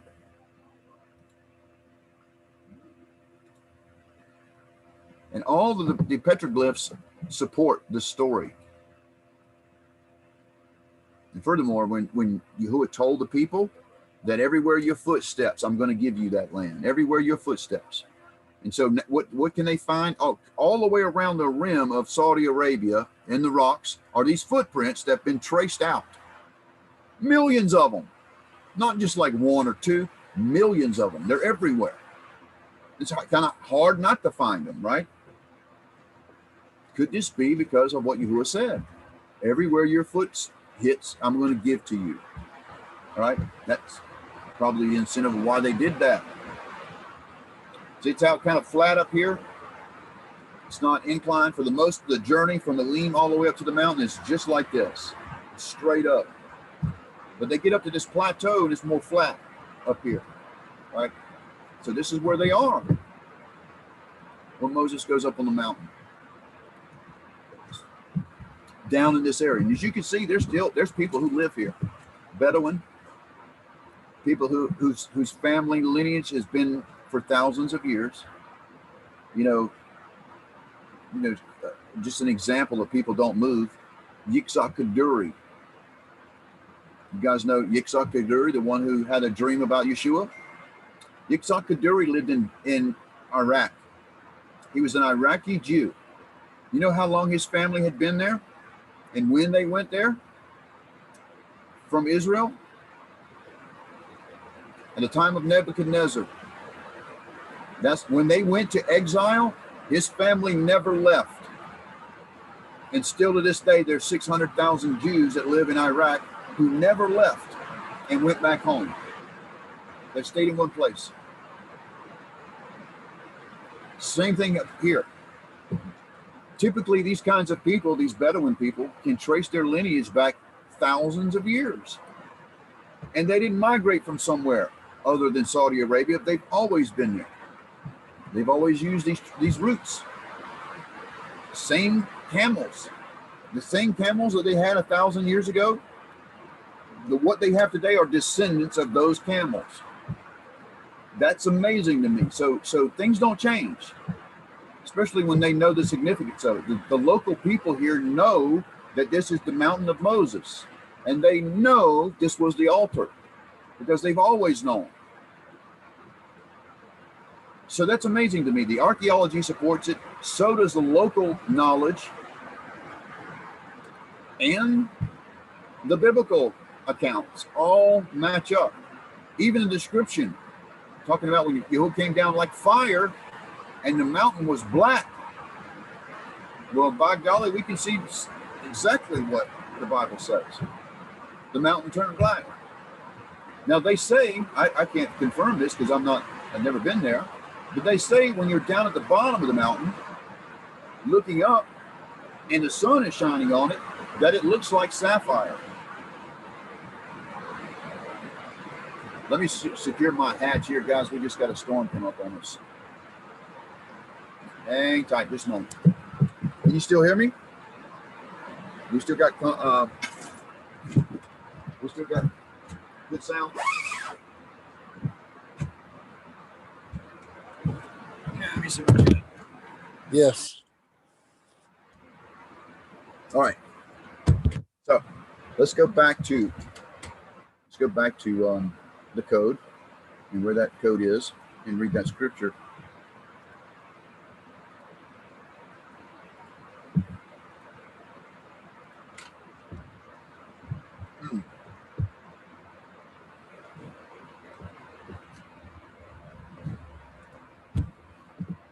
All right. So little background on what's happening. Chapter 18, Moses is reunited with his family, his father-in-law, which is Jethro, his wife Zipporah, his two sons. Eleazar is one. You guys know what the other one is? Any guesses? Who knows the two sons of Moses? Kind of a trivia question right there. Somebody type it in the chat. Anyway, he's reunited with them. Moses tells his father-in-law everything Yahweh did for them. And in the third month, right, he says, in the third month, when the children of Israel were gone forth out of the land of Egypt, they came that same day to the wilderness of Sinai, where they departed from Rephidim. All right, so he's about to go up on Sinai, where they come to the desert of Sinai and had pitched their tents in the wilderness, and Israel encamped before the mount. And Moses went up unto Yahweh. And Yahweh called unto him out of the mountain, saying, Thou shalt say to the house of Jacob, Tell the children of Israel, Ye have seen what I did unto the Egyptians, and how I bare you on eagle's wings and brought you unto myself. Now, therefore, if ye will obey my voice indeed and keep my covenant, ye shall be a peculiar treasure unto me above all people, for all earth is mine. And ye shall be unto me a kingdom of priests and a holy nation. And these are the words which thou shalt speak unto the children of Israel. And Moses came and called the elders of the people and laid before their faces all these words which Yahweh commanded. And the people answered together and said, All that Yahweh had spoken, we will do. And Moses turned the words of the people unto Yahweh. And Yahweh said unto Moses, Lo, I come unto to thee in a thick cloud, that the people may hear when I speak with thee, and believe thee forever. And Moses told the words of the people unto Yahweh. Told the words of the people unto Yahweh. And Yahweh said unto Moses, Go unto the people and sanctify them, meaning they have to cleanse themselves. Right? We've been walking around in the desert, probably very dirty and nasty and sweaty, and don't take baths and stuff. Right? There's not rivers running around there. I mean, that was at Rephidim, at Horeb. They've come from there. So just that journey, they're nasty, right? Still probably doing what human beings doing, right? Relations and all those kinds of things. You said, sanctify them today and tomorrow, and let them wash their clothes and be ready against the third day. For the third day, Yahweh will come down in the sight of the people upon Mount Sinai. And thou shalt set bounds unto the people round about, saying, Take heed to yourselves, that you do not go up into the mount and touch the border of it. Whosoever touch the mount shall surely be put to death. And there shall not a hand touch it, and he shall surely be stoned and shot through, whether it be a beast or a man. It shall not live. When the trumpet sounds long, they shall come up on the mount. And Moses went down from the mountain unto the people and sanctified the people, and they washed their clothes. And he said unto the people, Be ready against the third day. Come not at your wives, meaning don't have any relations with your wives. No sex. And it came to pass on the third day in the morning that there was thunderings and lightnings, plasma, and a thick cloud upon the mount, and the voice of the trumpet exceedingly loud, so that the people was in the camp trembled. They were scared.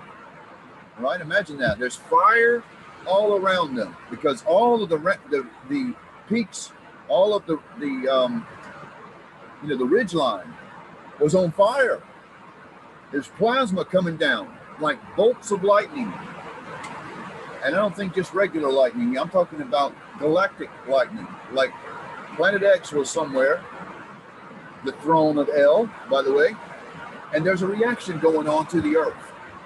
And it wasn't just in the Sinai area that was affected, folks. I can show you 2 plasma discharges over in Africa before getting to Sinai, and also after Sinai. There's also other places in a lava field where you can see clearly circular striations of some sort of electrical charge. I mean, same exact thing you can get in a laboratory, you see in the face of a mountain.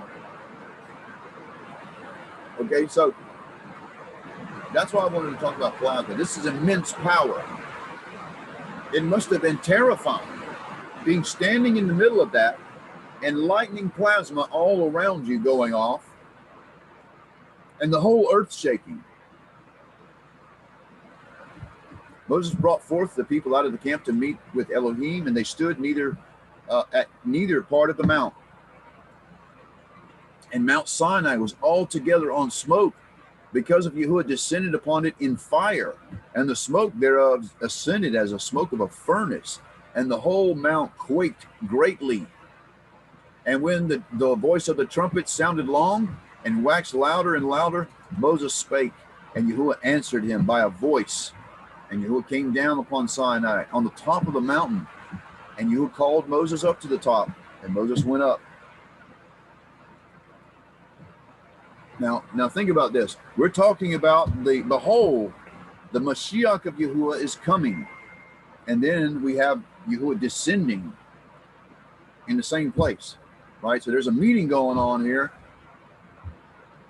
And Yahuwah came down to Mount Sinai, the top of the mount. And Yahuwah called Moses up to the top of the mountain, and Moses went up. And Yahuwah said unto Moses, go down, charge the people, lest they break through unto Yahuwah to gaze, and many of them perish, because they might have want to go and see what he looked like. Right? Remember, they don't know what he looks like. They're wanting to make a calf and call it, Elohim, and worship it, because they want an image. They ain't got the law yet. Right? So they're thinking all this. Right? And Moses and the priests, and let the priests also which come near to Yahuwah sanctify themselves, unless Yahuwah break forth upon them. And Moses said unto Yahuwah, the people cannot come up to Mount Sinai, for thou chargest us, saying, let the bounds of the mount and sanctify it. And Yahuwah said unto him, away, get thee down, and thou shalt come up, and thou and Aaron with thee, but let not the priest and the people break through to come up unto Yahuwah, lest he break forth upon them. So only specific ones were going up. So Moses went down unto the people and spoken to them. Right? So he's going up and down a total of 8 times. So by the time we get to chapter 19 to 34, Moses goes up and down 8 times. Right? One of those times he comes down, they're doing something. Let's take a look at that. I got a storm on the sky, so hope you can still hear me.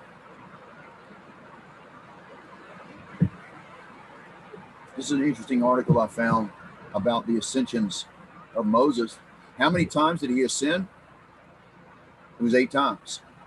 The first time it's in Exodus 19, is what I just told you. The second ascent, Moses returns to the top of Mount Sinai in Exodus 19:8 in order to relay the people's response. Right, so Moses is going up and down, up and down. The third ascent is in 19:10. Yahuwah speaking to Moses, which implies that Moses may have again climbed Mount Sinai. Indeed, he did. On the third day, There was thundering and lightning with a thick cloud over the mountain, a very loud trumpet. The people of Israel were understandably frightened. Then Mount Sinai was covered with smoke because of Yahweh descending on it in fire. The smoke billowed up from it like the smoke of a furnace, and the whole mountain trembled violently as the sound of a trumpet grew louder and louder. The fourth ascent is in Exodus 19:20 to 25. Yahweh summons Moses to the top of the mountain in order to have him warn the people not to draw near the mountain while his presence is on Sinai.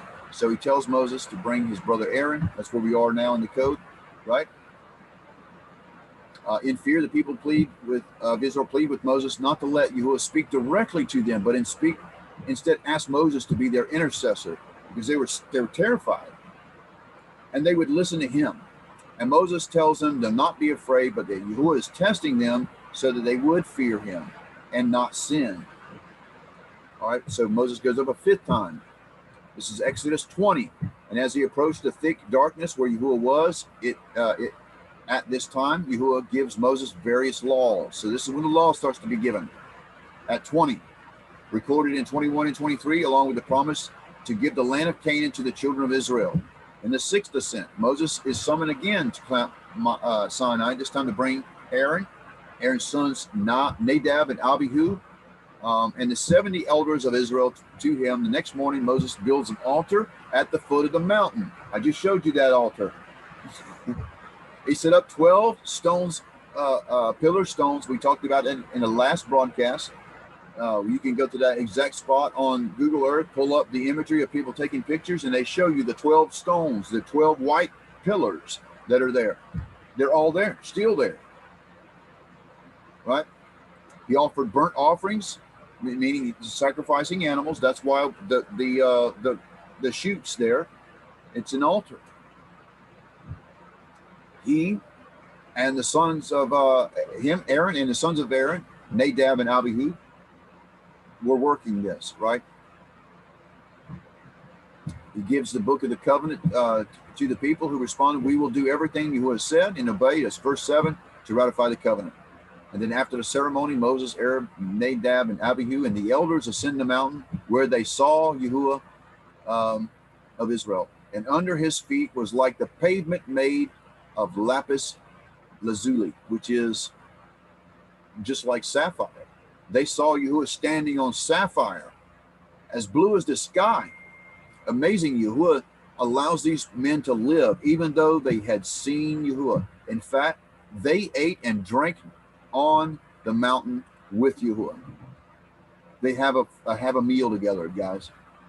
Yahweh then commands Moses to come up to Sinai in order to receive the stone tablet. So listen, so the people are down here on this mesa, this plain. Moses, Aaron, Nadab, and Abihu, and the 70 elders go up to another level, which is about 500 feet up in another plateau. That's where they see Yahweh on top of the mountain, right? So it's kind of like stairs, but not, just mountain in reference to a mountain, not like stairs of a concrete floor, but it kind of plateaus up. It goes up, plateaus, goes up more and plateaus, right? That's kind of how it was, where he is. So Yahweh calls Moses up to Sinai in order to receive the stone tablets which Yahweh had prepared. Moses takes Joshua with him and sends the others down to the foot of Sinai, right? So they're at that plateau. He sends others down. He goes on up to get the stones.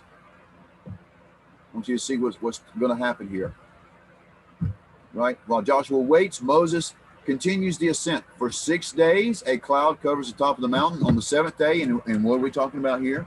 Because this pattern is still going on, even though they're at the mountain. This is still happening, right? On the seventh day, that's a Shabbat. Yahweh calls Moses to enter the cloud and approach the top of the mountain. Moses stays there for 40 days and 40 nights. And guys, he don't eat anything. He don't drink anything in the presence of the Most High. It's not needed. Can you imagine not being hungry or thirsty for 40 days? And when he come from Yahweh, when he left, he was glowing like a light bulb. He was so bright because he'd been in the presence of the Most High. During this meeting on the mountain, Yahweh gives Moses much information. This included the 10 Commandments written on tablets of stone by Yahweh himself. Moses also receives complete instructions on how to build a tabernacle, the Ark of the Covenant, the altar, specifications for priestly garments in Exodus 24:31. Unfortunately, at the foot of the mountain, the Israelites had Aaron build the golden calf, and they were committing adultery. So remember, some of them went down to tell the people, and Moses went on up. And so when Aaron gets down there and tells the people what's going on, they're like, let's build a calf, right? And so they did. And they start worshiping this calf. And when Moses and Joshua descend the mountain in Exodus 32, and they see what the people are doing, Moses breaks the stone tablets in anger, and he destroys the golden calf and the principal and the disciples of the people, right? Is this when this is not the day that they lost 3,000, is it? What day are you talking about? Is when he come down and they destroys the golden calf. Yes, that is the day. Yep. This is really interesting because at that day 3,000 souls were lost. Remember the Korah and the rebellion. 3,000 souls were swallowed up by the earth. And at this time, in the upper room, remember when the upper room happens on the very same day? At that time, what's added back to the 3,000 souls? Exact number. That's amazing to me. So the people are down at the bottom where we just saw, just feet, maybe a few hundred yards from where the altar of Moses is. They build another altar. And they're doing this calf thing, right? Man, there's so many parallels to that today. Moses goes up a seventh time, right? So he's been up there 40 days. All of this is in this 1 year, folks, that this one experience is documenting what we will later know as the calendar and the feast days on that calendar. Because when Moses comes back down again, guess when it is? What's the next feast after Shavuot? Yom Teruah. 10 days later, Yom Kippur. And then Tabernacles, right? It all falls into place. On the 8th ascent, Exodus 34, Yahweh says unto Moses, chisel out 2 stones of tablets, right? He destroyed the first ones. He shattered them. Now he has Moses chisel. The first one, Yahweh prepared himself. Moses didn't prepare it. He prepared himself, and his finger wrote on the tablets. On this one, Moses chisels out 2 stones like the first ones, and he says, I will write on them the words which were on the first one. So Yahweh does it again, which you broke. Be ready in the morning, and then come up on Mount Sinai. Present yourself there at the top of the mountain. And Moses came, and guess what? He's there for another 40 days and 40 nights. Without eating or drinking any water for 40 days and 40 nights. That's impossible. That's impossible. No one can live 3 days without water. You can go 40 days without food, but you're going to be emaciated, right? You're going to be skin and bones. That's not what happened. He didn't lose any weight. And he looked like a light bulb when he come back. He was glowing. See? When he comes back, he was radiant because he had spoken with Yahweh, and Aaron and all the Israelites saw Moses, and his face was radiant. And they were afraid to come near him, wouldn't you? Right? You see somebody coming down and he's glowing like a light bulb? Like really glowing? It's like a residual effect of being in the presence of the Most High. And they were afraid of him. Folks, this is not legends and myths and made-up stories. This actually happened. Things like going without bread or water for 40 days is a testimony. That is a miracle, and it can only happen in the presence of the Most High. You can't go more than 3 days without water. It's the same number of days Yeshua was in the wilderness too. Again, 40 is a significant number here. It's a number of what does it represent again? Purification. something like that. Help me in the chat, guys, if you know what number 40 means. 40 days and 40 nights of rain, right? Yeah, 40. Dollar right. 40 days and 40 nights of rain on the Moses time. So 40 is a Noah time. Misspeaking here. 40 days, 40 nights at Noah's time. I was thinking about Moses. But that was a purification. yeah, and it is a purification. So maybe that's what the number means. This is about purification, 40 days. Right? Testing. Good. Okay. Yeah. It's a time of testing. Yeshua went out of the desert and he was tested for 40 days. But you can also call that purification as well, right? In that time, he's purifying himself. He's not eating bread. He's not, partaking of anything that his flesh is telling him to partake of, right? Or the enemy tempting him, saying, "No, you got the whole world at your feet. If you want it, I'll give it to you." He was tempted, and he passed. We'll all go through that, you guys. Matter of fact, when this election was concluding and the evidence was being revealed, I kind of remember saying that this is an hour of testing for everyone. We're on some level, some maybe small and some greater, but all different types of testing that you can think of. Whether you're struggling with something or you have in the past, and Yahuwah's going to test you and see if you will again. Innumerable ways that we're all being tested. Same kind of thing. All right. So let's go back over there. 8 times he went up and down. Now, I'm sure that's a significant number too, as well. Oh, Ann's with me. Hey, Ann. I saw you in the chat, and I see you here now. Were you working on anything with Sinai at all?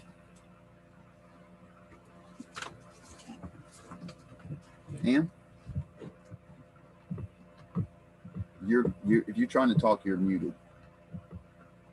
Yeah, sorry, I was on a different screen and it's like, oh, where is it? Okay, so yeah, I was working on another table. It was called Nomads of Yahweh, Yahuwah. Is that a cow? So it kind of ties in with this because the Israelites were nomads for 40 years there. Right. Yeah. Exactly.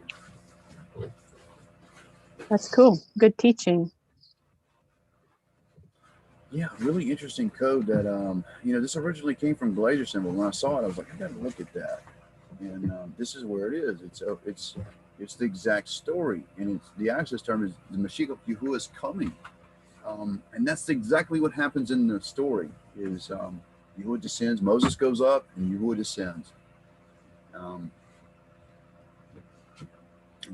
that's just amazing. It can all be confirmed.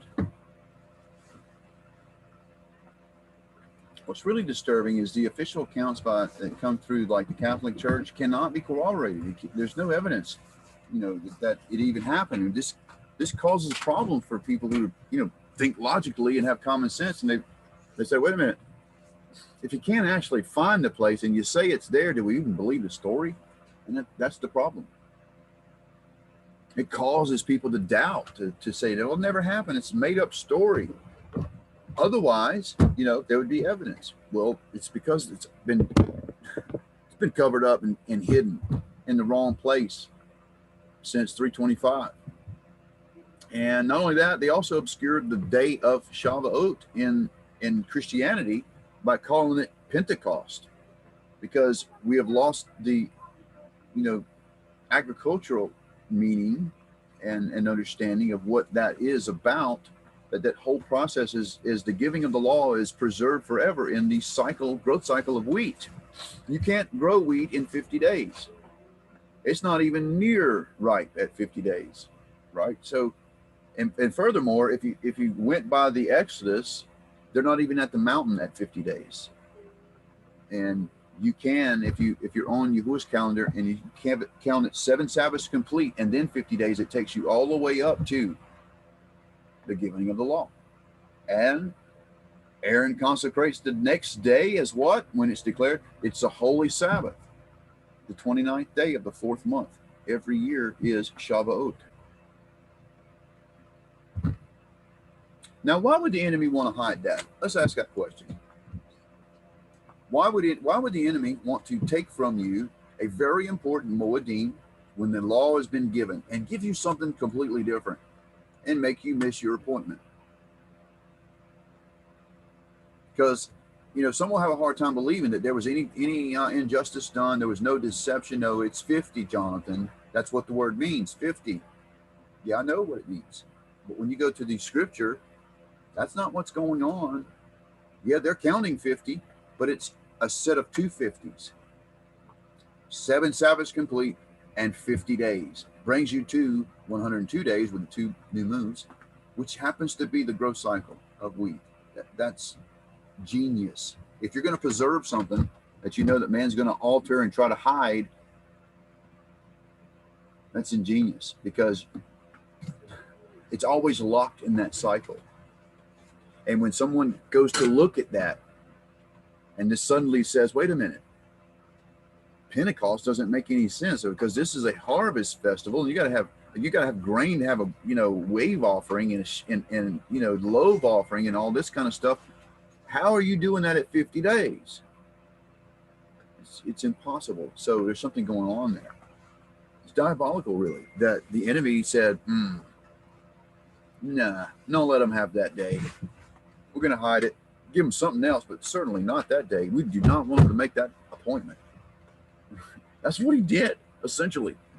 And it's cruel, because it completely severs us from the Father in every account, in everything, the Shabbat, the feast, the name, the true day of the feast, right? Things like that.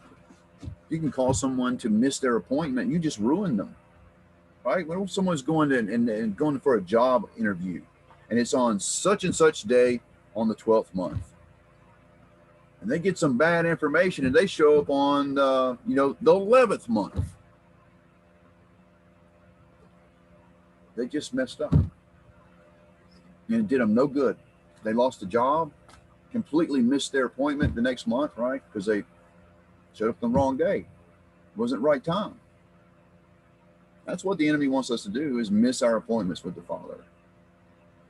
And that is why Yahweh is reestablishing that and reconnect. This was a restoration movement, if you want to call it anything. Hebrew roots, it's a restoration thing. It's restoring us back. So there's probably still a lot to see in this code here. Yeah, as you can see, it's very initial. So you got the mountain of Sinai here, and this is the mountain of Elohim. And in the day of the Sabbath, there's kind of plain text stuff that jump out. We'll tell you the context of what's going on here. The Exodus term, Mashiach of Yahuwah is coming. We're at Sinai. Moses goes up, Yahuwah is coming down. And it's a really cool code. Even has, because Joshua was with Moses, we've technically got the name of the Messiah right here. But also, what are we dealing with here? In the end times, the same spirit that Yahuwah says for all generations. You'll be warring with this for all of your generations. This is the enemy of the Most High, the enemy of heaven, Amalek. Amalek. This is the same spirit we've had in a previous administration, and potentially in this next one is Amalek. This spirit hates the Most High. It's always been at war. So I would expect under this administration the same kind of things we saw under Obama: disrespect for the state of Israel and for Netanyahu or any kind of relations. If you could forget peace agreements, they're not really interested in that, right? Amalek is for the enemy. They're going to be supporting like the Muslim Brotherhood and stuff like that. Watch. That's the spirit that's there now. Amalek. Did you need me, honey? Was you waiting on me? No, I'm just waiting on the rain. Oh, it's raining. Darla's rained out right now. You okay? How's it coming? You know, we just have animals that need care right now, and it's pouring rain. Yeah. We've got a goat that's injured. And it's kind of hard to deal with, you guys. And a new baby that's not nursing. Right. Which one? The new baby last night's not nursing? Not that I can see. Okay. She was nursing a little last night, but that was it. Like as soon as she was born. Okay. So do we need to bottle feed? Thinking about it. We may have to bottle feed a baby goat, you guys. That happens sometimes. Where is this a new mother? Yeah, new mother. She's a new mother. That's why. So she's got to kind of be shown how to take care of her baby. Sometimes they're just like that. Sometimes you'll have one that's a really good mama, and takes to it, knows exactly what to do, is even defensive fiercely. But then there are some that are like, she loves her baby. She just doesn't know the nurse. She don't. So she's cleaning it and taking care of it and all that. She loves it. She loves it. She just don't know how to nurse it. So we have to teach her. So be praying for us and Darla. She gets really nervous about the babies if they're not nursing. She'll get up out of the bed at 3 a.m. and go check, and it's like, let nature handle it. Right. But I understand her concern. Well, they have to be helped. They do have to be helped, right? But I mean, if they were just out in the nature without us, I mean, they will figure it out. They wouldn't die. They would figure it out, honey. There's plenty of babies that die. No, Yahuwah's ingrained that in. There are babies that die, but I think there's other circumstances. We had in Utah, we had babies die, lambs and stuff up in Wales. Yeah. Orphans. It's farm life, guys. Life and death. So we got one that's injured at the very same time we have a new birth. So it's like life and death and staring at you at the same time. So both happy and potentially sad at the same time. She's a little older goat anyway, and she I think she's broke a leg, so we had to splint it and all that kind of stuff, and we're trying to nurse her and feed her healthy. I got her protein and supplement on top of what I'm giving her already, to kind of help her out. It's got medicines in it and stuff like that. And I don't know.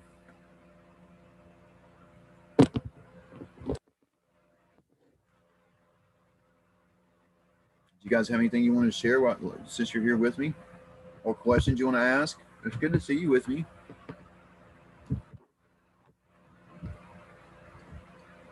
You want to see my Bible code on Absolutely, nomads of yes. Yahuwah? Yeah. Okay. I'm sure everybody would like to see it. Okay. Yeah. Anne's one of our first students to come through the course, and she kind of hangs out with us now as a mentor, and I really appreciate that. I love Anne. She's beloved. That's good to hear. Wow. Yeah. Thanks. I love you Yes, guys too. Yeah, let's see if I can make it a little bigger. All right, sister, take it away. Okay, so I was inspired to do this table when I was listening to a program about an archaeological discovery that actually happened in 1950 and in the 50s. And I'm only finding this out now. Like, you would think believers would know about this kind of stuff. But this was found in Sudan.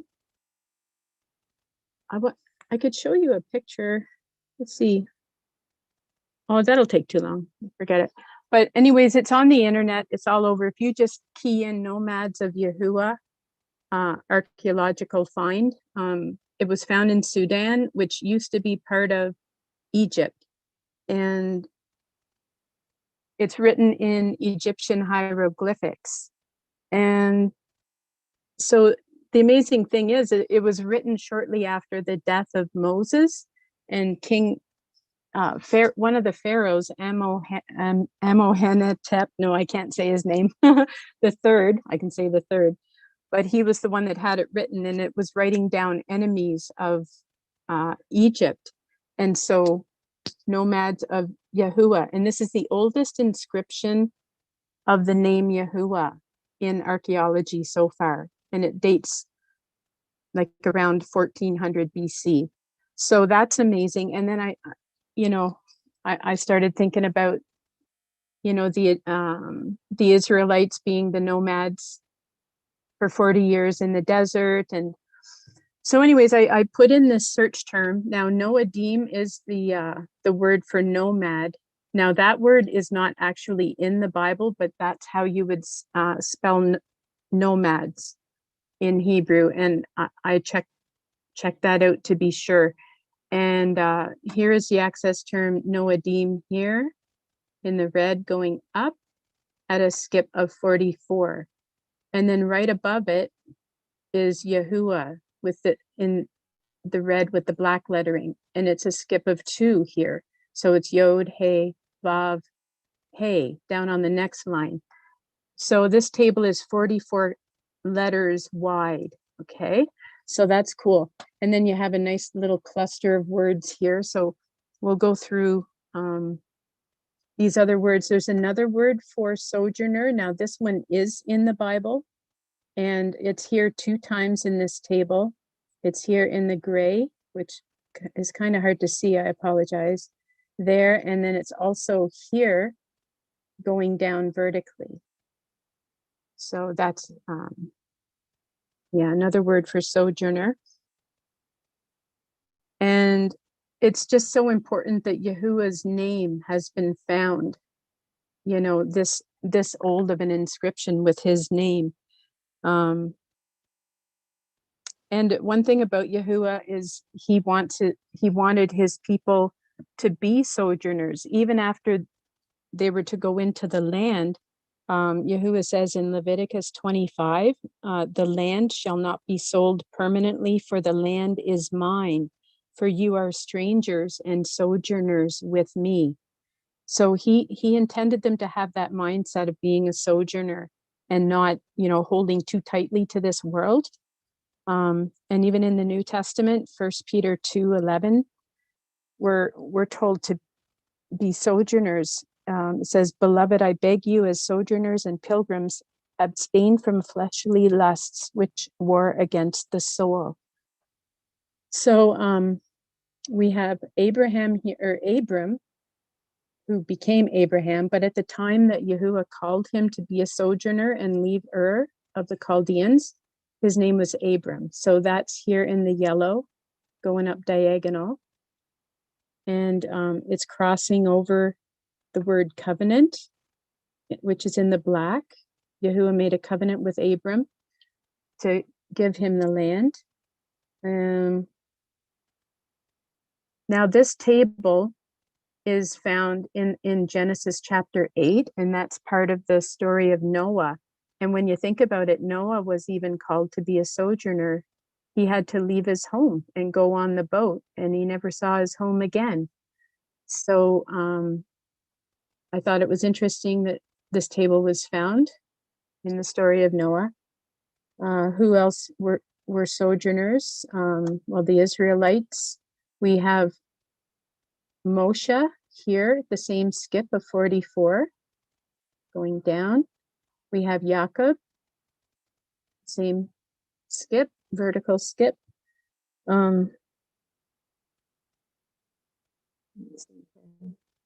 So we have in the plain text of scripture, here is Rashun first, and that's it makes me think of Abram because he was the first Hebrew, and he had to leave his home and his family, and the word leave is here, going up, crossing through Yeshua, as we'll see later. So to leave his home. And then we have Israel starting here in this pink, and it's a skip of 19 to the next letter, and then the next letter, and that spells Yashar, which means upright or straight. And then the other part of Israel is Aleph Lamed, so Israel, and it's a skip of 19. And then Yeshua was here and also here, and Yeshua came to his own, he came to his own world that he created, but he lived as a sojourner He said to somebody who wanted to follow him, you know, foxes have holes and birds of the air have nests, but the Son of Man has nowhere to lay his head. So he was setting that example again of, you know, having the mindset of being a sojourner and going where Yahuwah leads. Now we have the word 40 here in the plain text of scripture, and that's talking about the story of Noah, you know, the 40 days and nights of rain. And Jonathan was talking earlier about, you know, the significance of the number 40, and this table goes into that too, because, well, the word is there for Noah, and then the children of Israel, 40 years in the wilderness, and Yeshua, 40 days being tested. There's probably lots more about 40, but those are the three big ones that come to mind. I want to read a verse to you. It comes from Deuteronomy. It's 5 verses from Deuteronomy 29. These are the words of the covenant, and we already saw the word covenant is in this table. These are the words of the covenant which Yahuwah commanded Moses to make with the children of Israel in the land of Moab, besides the covenant which he made with them in Horeb. Now Moses called all Israel and said to them, you have seen all that Yahuwah did before your eyes in the land of Egypt, to Pharaoh and to all his servants and to all his land, the great trials which your eyes have seen, the signs and those great wonders.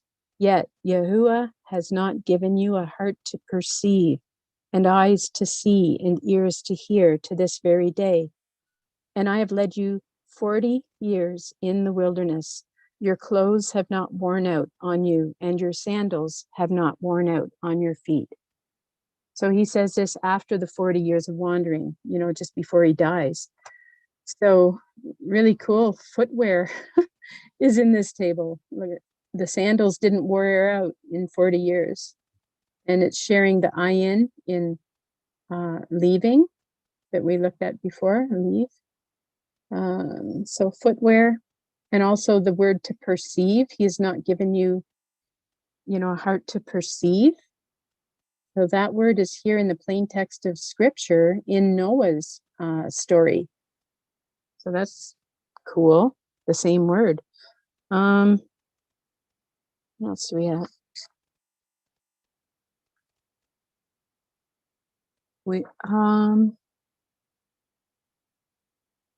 Yeah, a few other words to do with that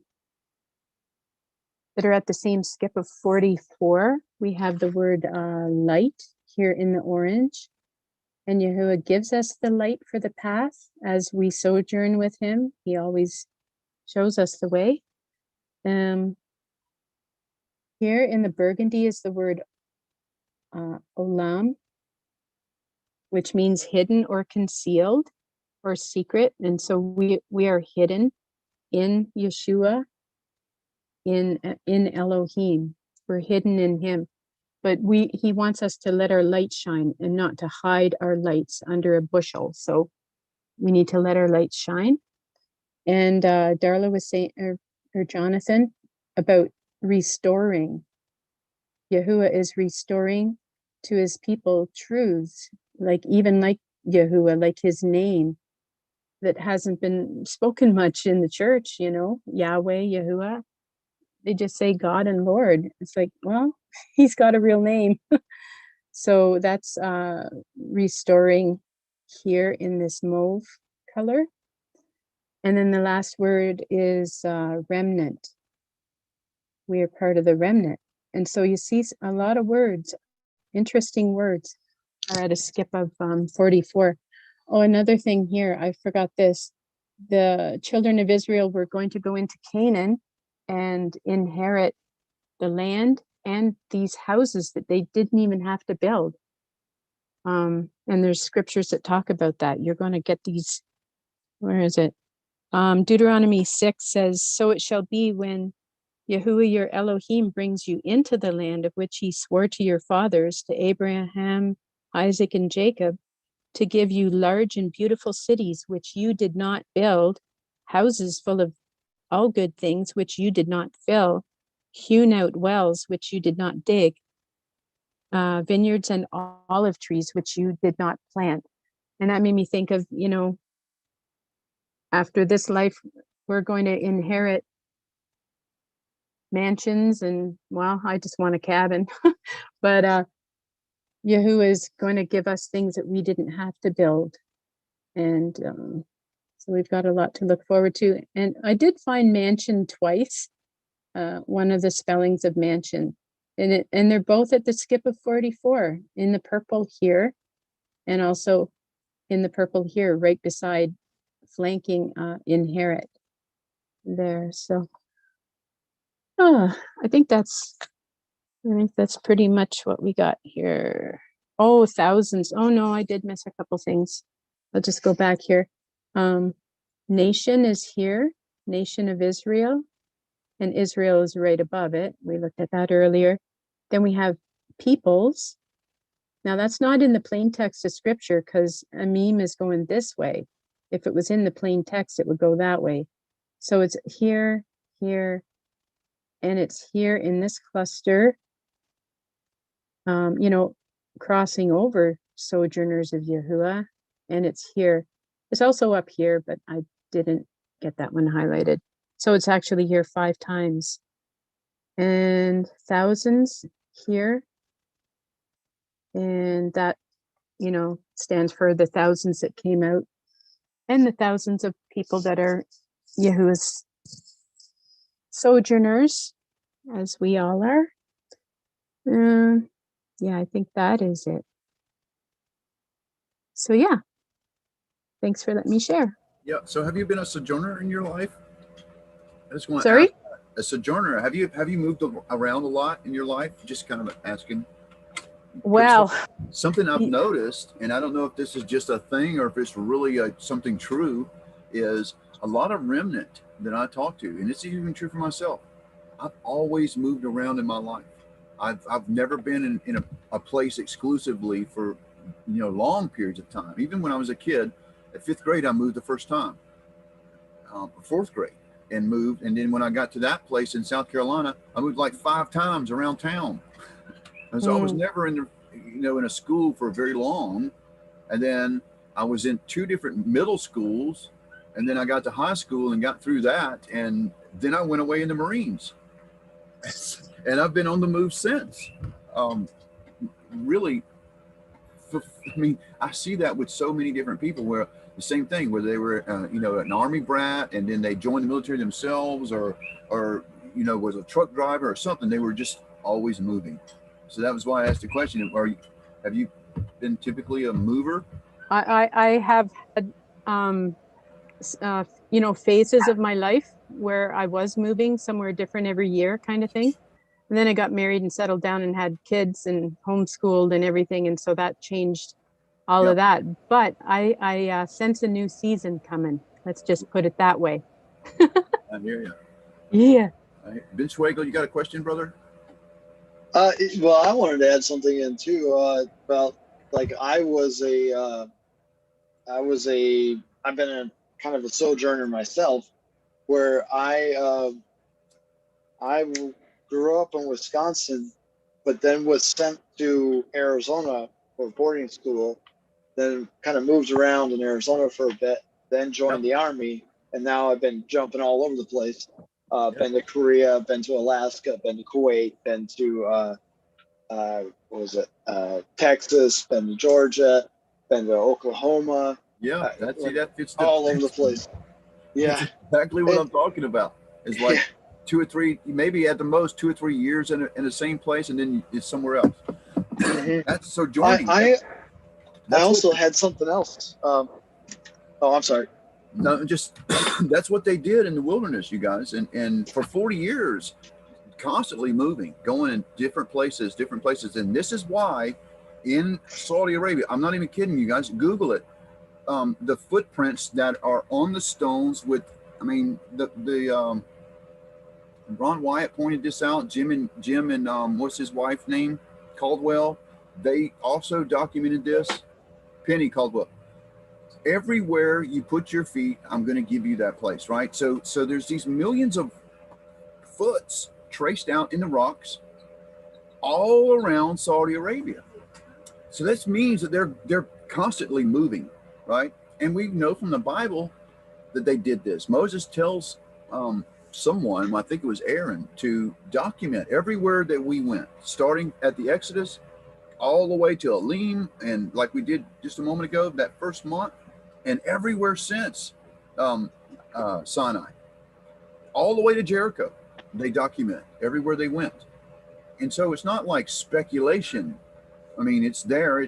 They said they were there. If we go there, what does the archaeology say? Is there any evidence? Wow. Okay. It says that Moses built an altar at the foot of Mount Sinai. Is there anywhere in Sinai we can find an altar? Bam. There's the altar. It also says that the people built an altar, and it's just about 1,000 yards from Moses's altar. And there it is.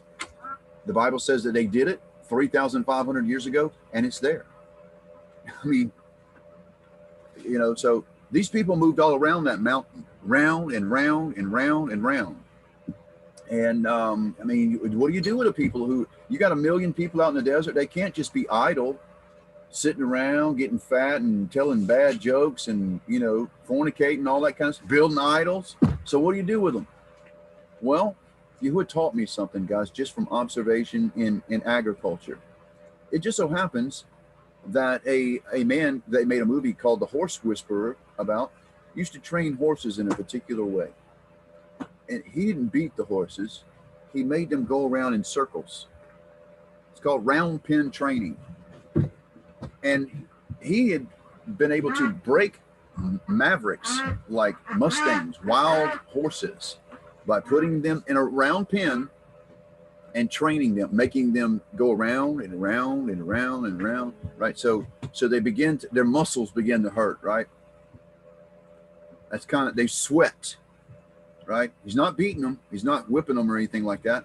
He's simply forcing them to go around and around and around. And eventually that horse says, you know what, why am I keep going? Okay, what do you want to do?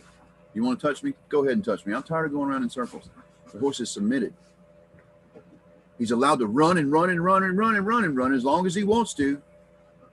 And eventually, the horse trainer, the horse whisperer, who never leaves the center of the ring, by the way, is in the center. The horses go around and round and round. What are they doing around the mountain? Going round and round. Well, see, what was happening is Yahweh brought them out of Egypt. Now Yahweh had to get Egypt out of the people, right? Because they kept wanting to integrate Egypt. What do they do at the altar? They wanted to worship a cow, you guys. That's Apis. That's from Egyptian mythology and worship. The very same thing. And so they see Yahuwah did this for them. They don't know what he looks like. And so in their mind, they go back to Egypt and say, oh, well, let's just build a calf. Right? A calf is cool. Let's worship a calf.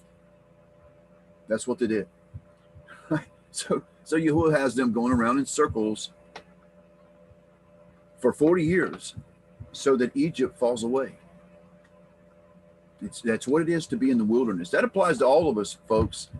When Yahuwah calls you out of Egypt, except Egypt's still inside of you a little bit, right? Maybe it's cussing, or maybe it's, you know, you got saved and you're still looking at pornography. Those things have to fall away. And it might take a little bit of time, and he's going to walk you around and around. He's going to be there with you. He's not going to leave you. He's going to be standing right there and causing you to walk that thing out. That's what I mean by walking it out. When we walk this calendar out, we walk it out together. Round and around. We'll be covering the same stuff again and again, right? Until we get it here, and all the old stuff is gone. That's what he was doing.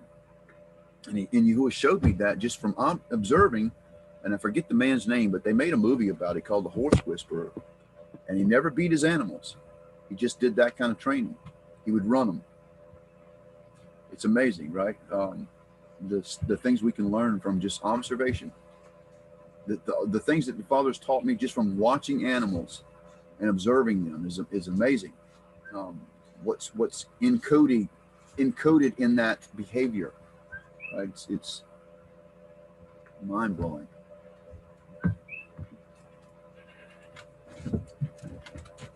I hear a goat calling.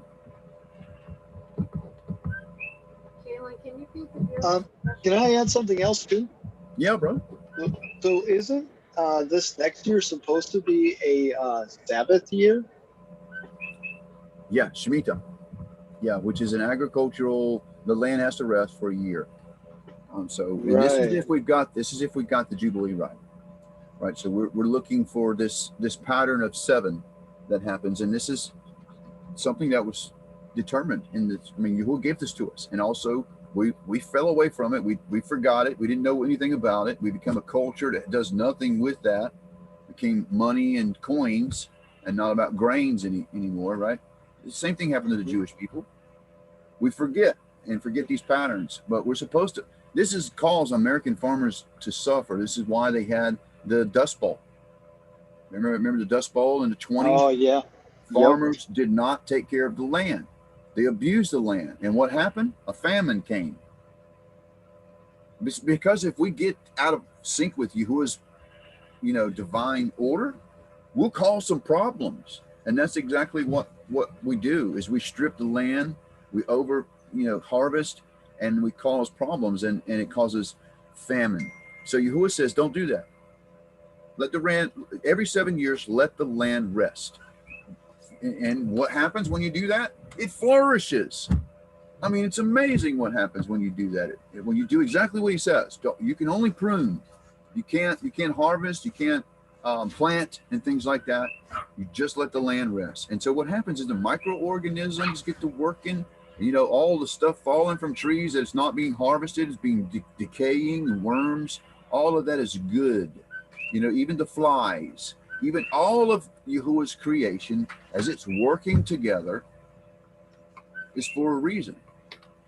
The land is replenishing itself, to be fertilizing itself. When we got to this property here, it hadn't been farmed in 15 years. And so the vegetation was allowed to grow and fall and grow and fall and grow and fall. And as it fell, it would decay. And it would you know what it makes? It makes dirt. Right? I'm not even kidding. This is the truth.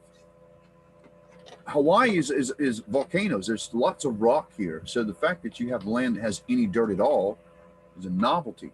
I mean, it's a blessing that you have dirt. Otherwise, you're on rock or gravel or cinder or something like that. So this land had been farmed years ago, back when sugarcane was going, and then it lay dormant. And for years and years and year after year and year after year, all of the stuff growing and dying and growing and dying, and the animals would come through here. There was even cows here before us at some point, 50 years ago, I'm told. All that time, now we have dirt on this property, where in many places around us, they don't have dirt. It's because the land rested, it replenished itself over and over, right? They put some cows on it. The cows did their thing for many years, and then it was allowed to rest again. So not a lot of heavy farming done here in over 100 years. The last time it was heavily farmed was sugarcane. And all that time, now we've got what they call black gold here, which is a very, very fertile soil in Hawaii. And so that concept, that premise that, comes from the Bible is for a reason. The same thing for dietary laws, right? The dietary laws are there to keep you healthy. It's not to be a burden on you, right? You're not gonna go to hell for eating a bacon sandwich, but you might die from a heart attack, from bad heart disease. It's just unhealthy to eat the animals the Bible says not to eat, right? But you have some Christians say, well, I can't give up shrimp and lobster and all that kind of stuff. Well, you don't give it up. But here's the thing: don't expect Yahuwah to give you a long life. Don't expect not to have a heart attack, because He's already told you these things are not healthy for you. They're not food, right? But you're not gonna be going to hell for it. Okay, so this is what statutes and ordinances are for, and then we have laws. There is a punishment for laws that are broken, and that used to be the curse of death until Yeshua came in and took that upon Himself. And now we have mercy. If you commit a law that requires a death penalty, now you have mercy, right? But for ordinances and statutes and things like that, Think of it as a strong recommendation at this point, right? After the cross, after Yeshua's given us atonement. Now it's a strong recommendation. You might not want to eat these things. They're not good for you, and you might have a heart attack at some point. That's just the bottom line to it. I like, some people try to catch me up in that. But Jonathan, you're very legalistic. I mean, you won't eat any pork or eat, you trying to work your way in that. No, it's not about that at all. It's not about that. You know how I got into heaven? If you want to make it really clear, it's what Yeshua did for me. Okay? That's simple. The fact that he woke me up, brought me to his Torah, I fell in love with his name. There's this natural instinct in me that wants to be obedient and wants to do what the Bible says, because he says in Deuteronomy 28, if you do these things, things will be very good for you. But if you don't, and you do these things, it'll be very bad for you. It's very simple. It's like right hand, left hand. It's not like, bunches of different decisions. It's very simple. And so I decided to go that way, legalistic. And what do you know? I don't stay sick all the time. I used to have sinus headaches like every day. I still get them occasionally because I've had my nose broke. When the storms come in, I can tell because I'll feel the pressure. It causes headaches sometimes. But formerly, it was allergies. It was bronchitis. Every year I got bronchitis really bad. The flu, stayed sick all the time. When it did hit, it was weeks, right? Runny nose and just phlegm all the time, feeling really bad. You know when the last time I've been sick? I can't even remember. Seriously. And I attribute that to living like Yahweh says to live, healthy and not eating foods that we're not supposed to eat, keeping his Torah, keeping his Shabbat. He says it will go well with you. Well, it does. It's true. It really is true. And so if I'm legalistic for keeping that, then I guess that's what I am, whatever that means.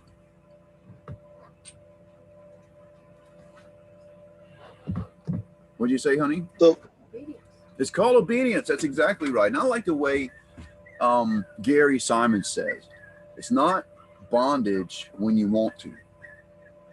It's not. And that's the point. When you completely changes you and reveals his name to you, and you start walking and you get this reconnection with him, right? Then it's like, man, I love this. I want to call on his name. I don't want to. I mean, if he says don't take any other deity's name in your mouth, this is why you see me use Elohim and not Gimel Dalet and call him God. And so Christians just so easily just calling that, even though they know he has a name now. And it's like, I wouldn't do that. Now we know the truth. How could you not call him his name when you know his name? Right? You continue to call him something that's offensive. He was very clear about that in this election, you guys, that he will not share his esteem with anyone called Gimel Dalet. And that is Strong's 1408, 1409. It's the very same one on the back of your dollar bill. In God we trust. That is not our Father. And he is not shrouded in the American flag. I know some of you believe that, and I don't mean personally here. Don't take that personally. I'm talking about those I had to address earlier in this broadcast that came to that post about the idol worship. And folks, that's exactly what's happening. That guy was down worshiping that statue. And he's not the only one. I can cite 1,000 different times I've seen that. And so I point out that the idol worship, and you got Christians come up with their feelings hurt and taking it personally like I'm speaking to them, which makes me think what's going on there in the first place. But besides that, is it me judging? I'm not judging at all. And furthermore, we're supposed to judge righteously, by the way, things that are wicked and unholy and unscriptural. And then it say in Ephesians to expose the unfruitful deeds of darkness. Then why keep your mouth shut when you see offenses, when you see suffering, and when you see injustice? You say something. But that's another thing. Anyway, I get off on tangents sometimes, guys, and it's a flaw that I have. And I think it comes some parts from family, like my grandfather. And then, you know, some I'm sure from my dad's side. But there are things that just I'm passionate about. And it wasn't always like that. And I know it comes across sometimes in an unflattering way. I mean, people say, Jonathan, you got an attitude. I don't try to come across that way, but apparently I do. Or judgmental, right? I'm as low and debased as anybody has ever been, guys. But I know what Yahweh has done for me through the cross of Yeshua and my atonement. I know where I've been, no better than anyone else. But if he's called me to say something or call something out, and I don't do that, then I'm in the wrong. So when I'm obedient, I do that. They're the handful every time will say, Jonathan, you know, they'll scold me. And it troubles me sometimes when that happens. Like, you know, guys, I get it. You know, we're supposed to have, you know, the fruit of love and peace and patience and kindness and meekness and all those kinds of things, right? But there are times, you know, Yeshua got upset. What did he do when he saw what they were doing in there selling things? He got angry and he flipped over the tables and he whooped at them with a strap. Now I can imagine there would be some Christian, very same ones who condemn me, standing there going, Yeshua, yeah, you can't do that. It's not really Christian-like. You got an attitude. Or what about Paul or Peter when he took up a sword to defend Yeshua and he cut off the soldier's ear?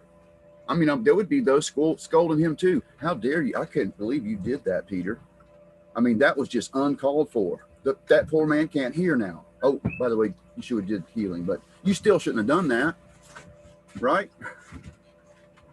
So no matter what you do in being obedient, there's going to be somebody to say, you're just too extreme, Jonathan. You're just too extreme. You shouldn't have done that. I hear you. When you tell me, you hear me. I hear you. Right? And I respect your opinions and your advice. The Bible says there's a wisdom comes in a multitude, right? Of who just joined us. Anyway, so I do, you know, read your emails and take your advice, but at the same time, please understand when you was called me to do something, 9 times out of 10, that's what's going on. And if it's ever me, I usually try to correct that. You guys have seen it. There's no shame in my game. It's no vanity involved. I had someone say that to me the other day. Jonathan, you're so vain. Do I really look like a vain person? Like I really give a rip of what I look like? I mean, I wear my favorite hoodie all the time on camera. I'm not dressing up for the camera and getting myself all pretty and wearing makeup and, you know, graphics and everything everywhere. How could you say that? What does that even mean? Now I'm just venting. We're probably going to get emails about that. But anyway, it's not easy doing this on YouTube. So, you know, it's not. There's always criticism. I had to stop looking at the comments on videos for a period of time at one point because I got myself in trouble. I would get so involved with the going back and forth with it, you know, people saying something that it took up so much time, and I just had to stop doing that, stop looking at it. Right? Criticisms, and people criticize it, whatever it is, on all different levels.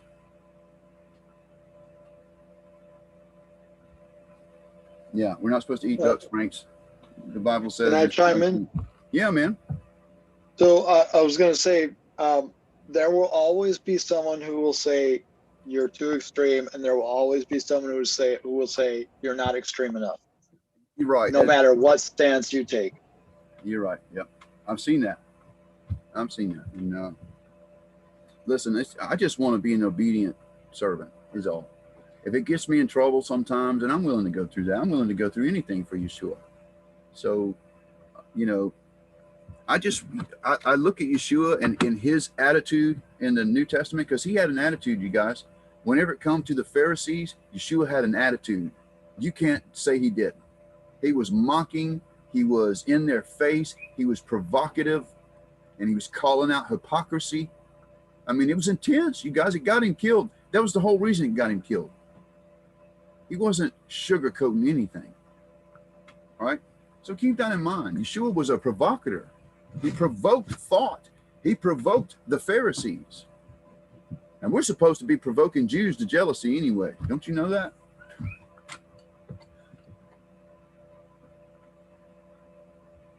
And when I say you guys, I'm saying that in a, there's always somebody who would take that personal. I'm talking in a general sense, YouTube community, whoever it may apply to, not necessarily people in my presence at the moment. Here goes the Koki frogs, right? Well, every time we get a rain, they start. It's been raining for days now. So I got to come on a little earlier today. Usually it's been about this time that we go live. So I went a little earlier today. Hope that was better for some people.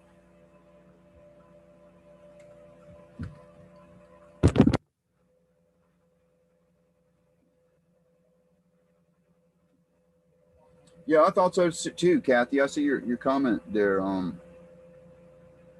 don't wear I don't wear bling. I don't even wear, Darla and I don't even wear wedding rings. Because it's all just made up crap anyway, and vanity. Matter of fact, vanity is something I despise anyway. So the fact someone, it's very ironic someone would say that to me, because I'm the least vain person. Now, I'm not saying I wasn't before. Yes, I was. I was very much into myself, especially when I was a dressed blue Marine, had my blues on. You couldn't tell me nothing. I was very arrogant, and felt like Superman. So I know where I've been, but that I'm not that person anymore. And so it's kind of bizarre to hear that, Jonathan, you're so vain. It's like, man, I really don't care what people think I look like, or any of that kind of stuff. What vanity is, being in a mirror all the time, making sure you're looking right and wearing nice clothes and jewelry and right bling, as you call it. What do they call that? Crap. Anyway, it's so fake. People do that to some people. I won't say all. Some people do that to make it look like they're rich or they're well off or something like that. It's fake. And so I'm not going to put on all that kind of stuff on camera just to look good and look like I have money and blessed. That's not what blessed is. So I let all that kind of stuff go a long time ago. Ego, another one is ego. You had dealt with me with that years ago. And so that also shattered out the door. I don't really have an ego at this point. All my pride and joy is in him. And so I don't care what they call me, sacred namer, all that kind of stuff. I just, like I said, want to be an obedient servant and do what he says and live the way he says live. I don't even know what that word means, narcissism. I mean, I do know what it means, but I've never, maybe I was years ago as a Marine, but not even close now. It's like laughable. Fronting, yeah, that's exactly. Putting on a front. Very good. Who wrote that? Heart leaps for joy. Thank you for that. Yeah, that's right. People like to front and put on a show for other people. Wear a mask, right? Maybe they and my stepfather used to do this. He used to go to church and he would put on a mask. He was an angel. But then when he was home, he would beat the crap out of us and cuss and talk to my mom bad and, just was a devil. And so I saw this. People put on masks, pretend that there's someone that they're not. What you're seeing right now is who you got, right? And people who come here and live with me can tell you that. I don't put on a front, and I'll tell you the truth. And so if I lose subscribers for doing that, that's just what happens. But I'm not going to compromise.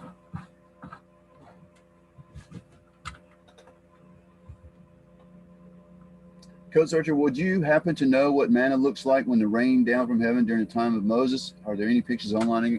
I don't know if there are, but I have a theory about this. And I know it's good. You know, people disagree with it. But if you look at that process, and I'm just going to give you hints about it, maybe you can figure it out. But we're talking about people who got all kinds of herding animals, right? If you've ever had a herding animal like a horse or goat or sheep or cows, you'll notice something growing in your fields, little round things. And it happens when it's dew on the ground. And it just so happens to spoil when the sun comes out. All over the place out there.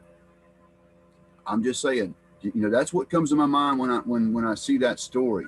Now it says it rained down from heaven. Now maybe that's what makes those little rain things called spores rain down and they came up. I don't know, but it certainly sounds like you're talking about mushrooms. Yeah, and you can live off mushrooms. They're very nutritious. I mean, there are health benefits in a lot. Reishi mushrooms and you know, it's good for your heart. Cordyceps mushrooms, which comes from little ants that gets a spore in it, or the mushroom grows in it. It grows out of the ant. It's one of the best medicines you could get for certain things, right? So this is all part of Yahweh's creation. So I'm just saying, Danny Nemo, is that what his name is? Danny Nemo? Danny Nemu on YouTube is an anthropologist, and he's Jewish. He's a scholar. Talks about this. He talks about the compounds of the Bible, herbs, spices, you know, everything that was mentioned in the Bible: frankincense, myrrh, spikenard, hyssop, right? There's all kinds. There's the roots that are mentioned. Leah and Rachel give Jacob a particular root that has like all these different side effects to it. I won't get into that. Lion's mane, that's right. It's a good one for your brain. Looks like a lion's mane. And who would ever thought of, when they walked up on that thing growing on a tree, ever thought to themselves, man, I wonder if I can eat that, right? You're going to try at least once. If it's poison, it kills you, then the people know you don't eat that, right? But if it don't kill you and it's good, you're probably going to eat it over and over again. And that's, I submit, that's probably what's happened. And that's how ancient people knew about these different things, is they just knew, right?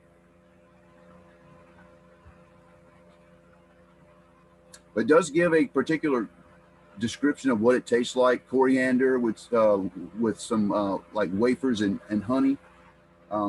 So it kind of gives you a description of what it tastes like too. So here's the thing though, there is an omer of that. It's in the Ark of the Covenant. That's one of the things in the Ark. And it's still good. It didn't spoil. That's the miracle about it. So we'll get to see what it is at some point. And I could be completely wrong. I'm speculating, but I'm just going, you know, observation again, and what the Bible says, and just the description given. It sounds like something that grows, because there is something that grows that does exactly what the Bible says happens to the manna. It spoils very quickly. Worms get in it. It stinks. Right? Same thing.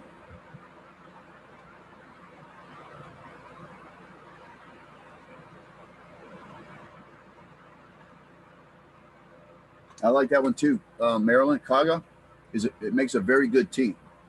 Sort of like a coffee. It's really dark. It's coffee, but that's an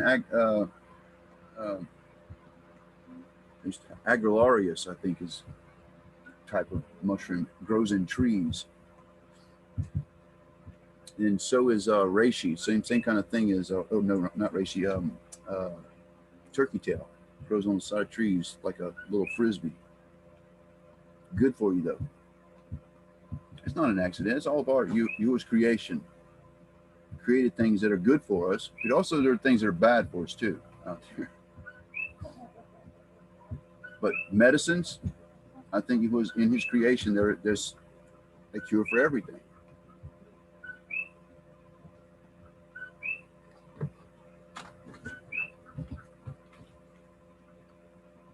You guys got anything you want to say before we close?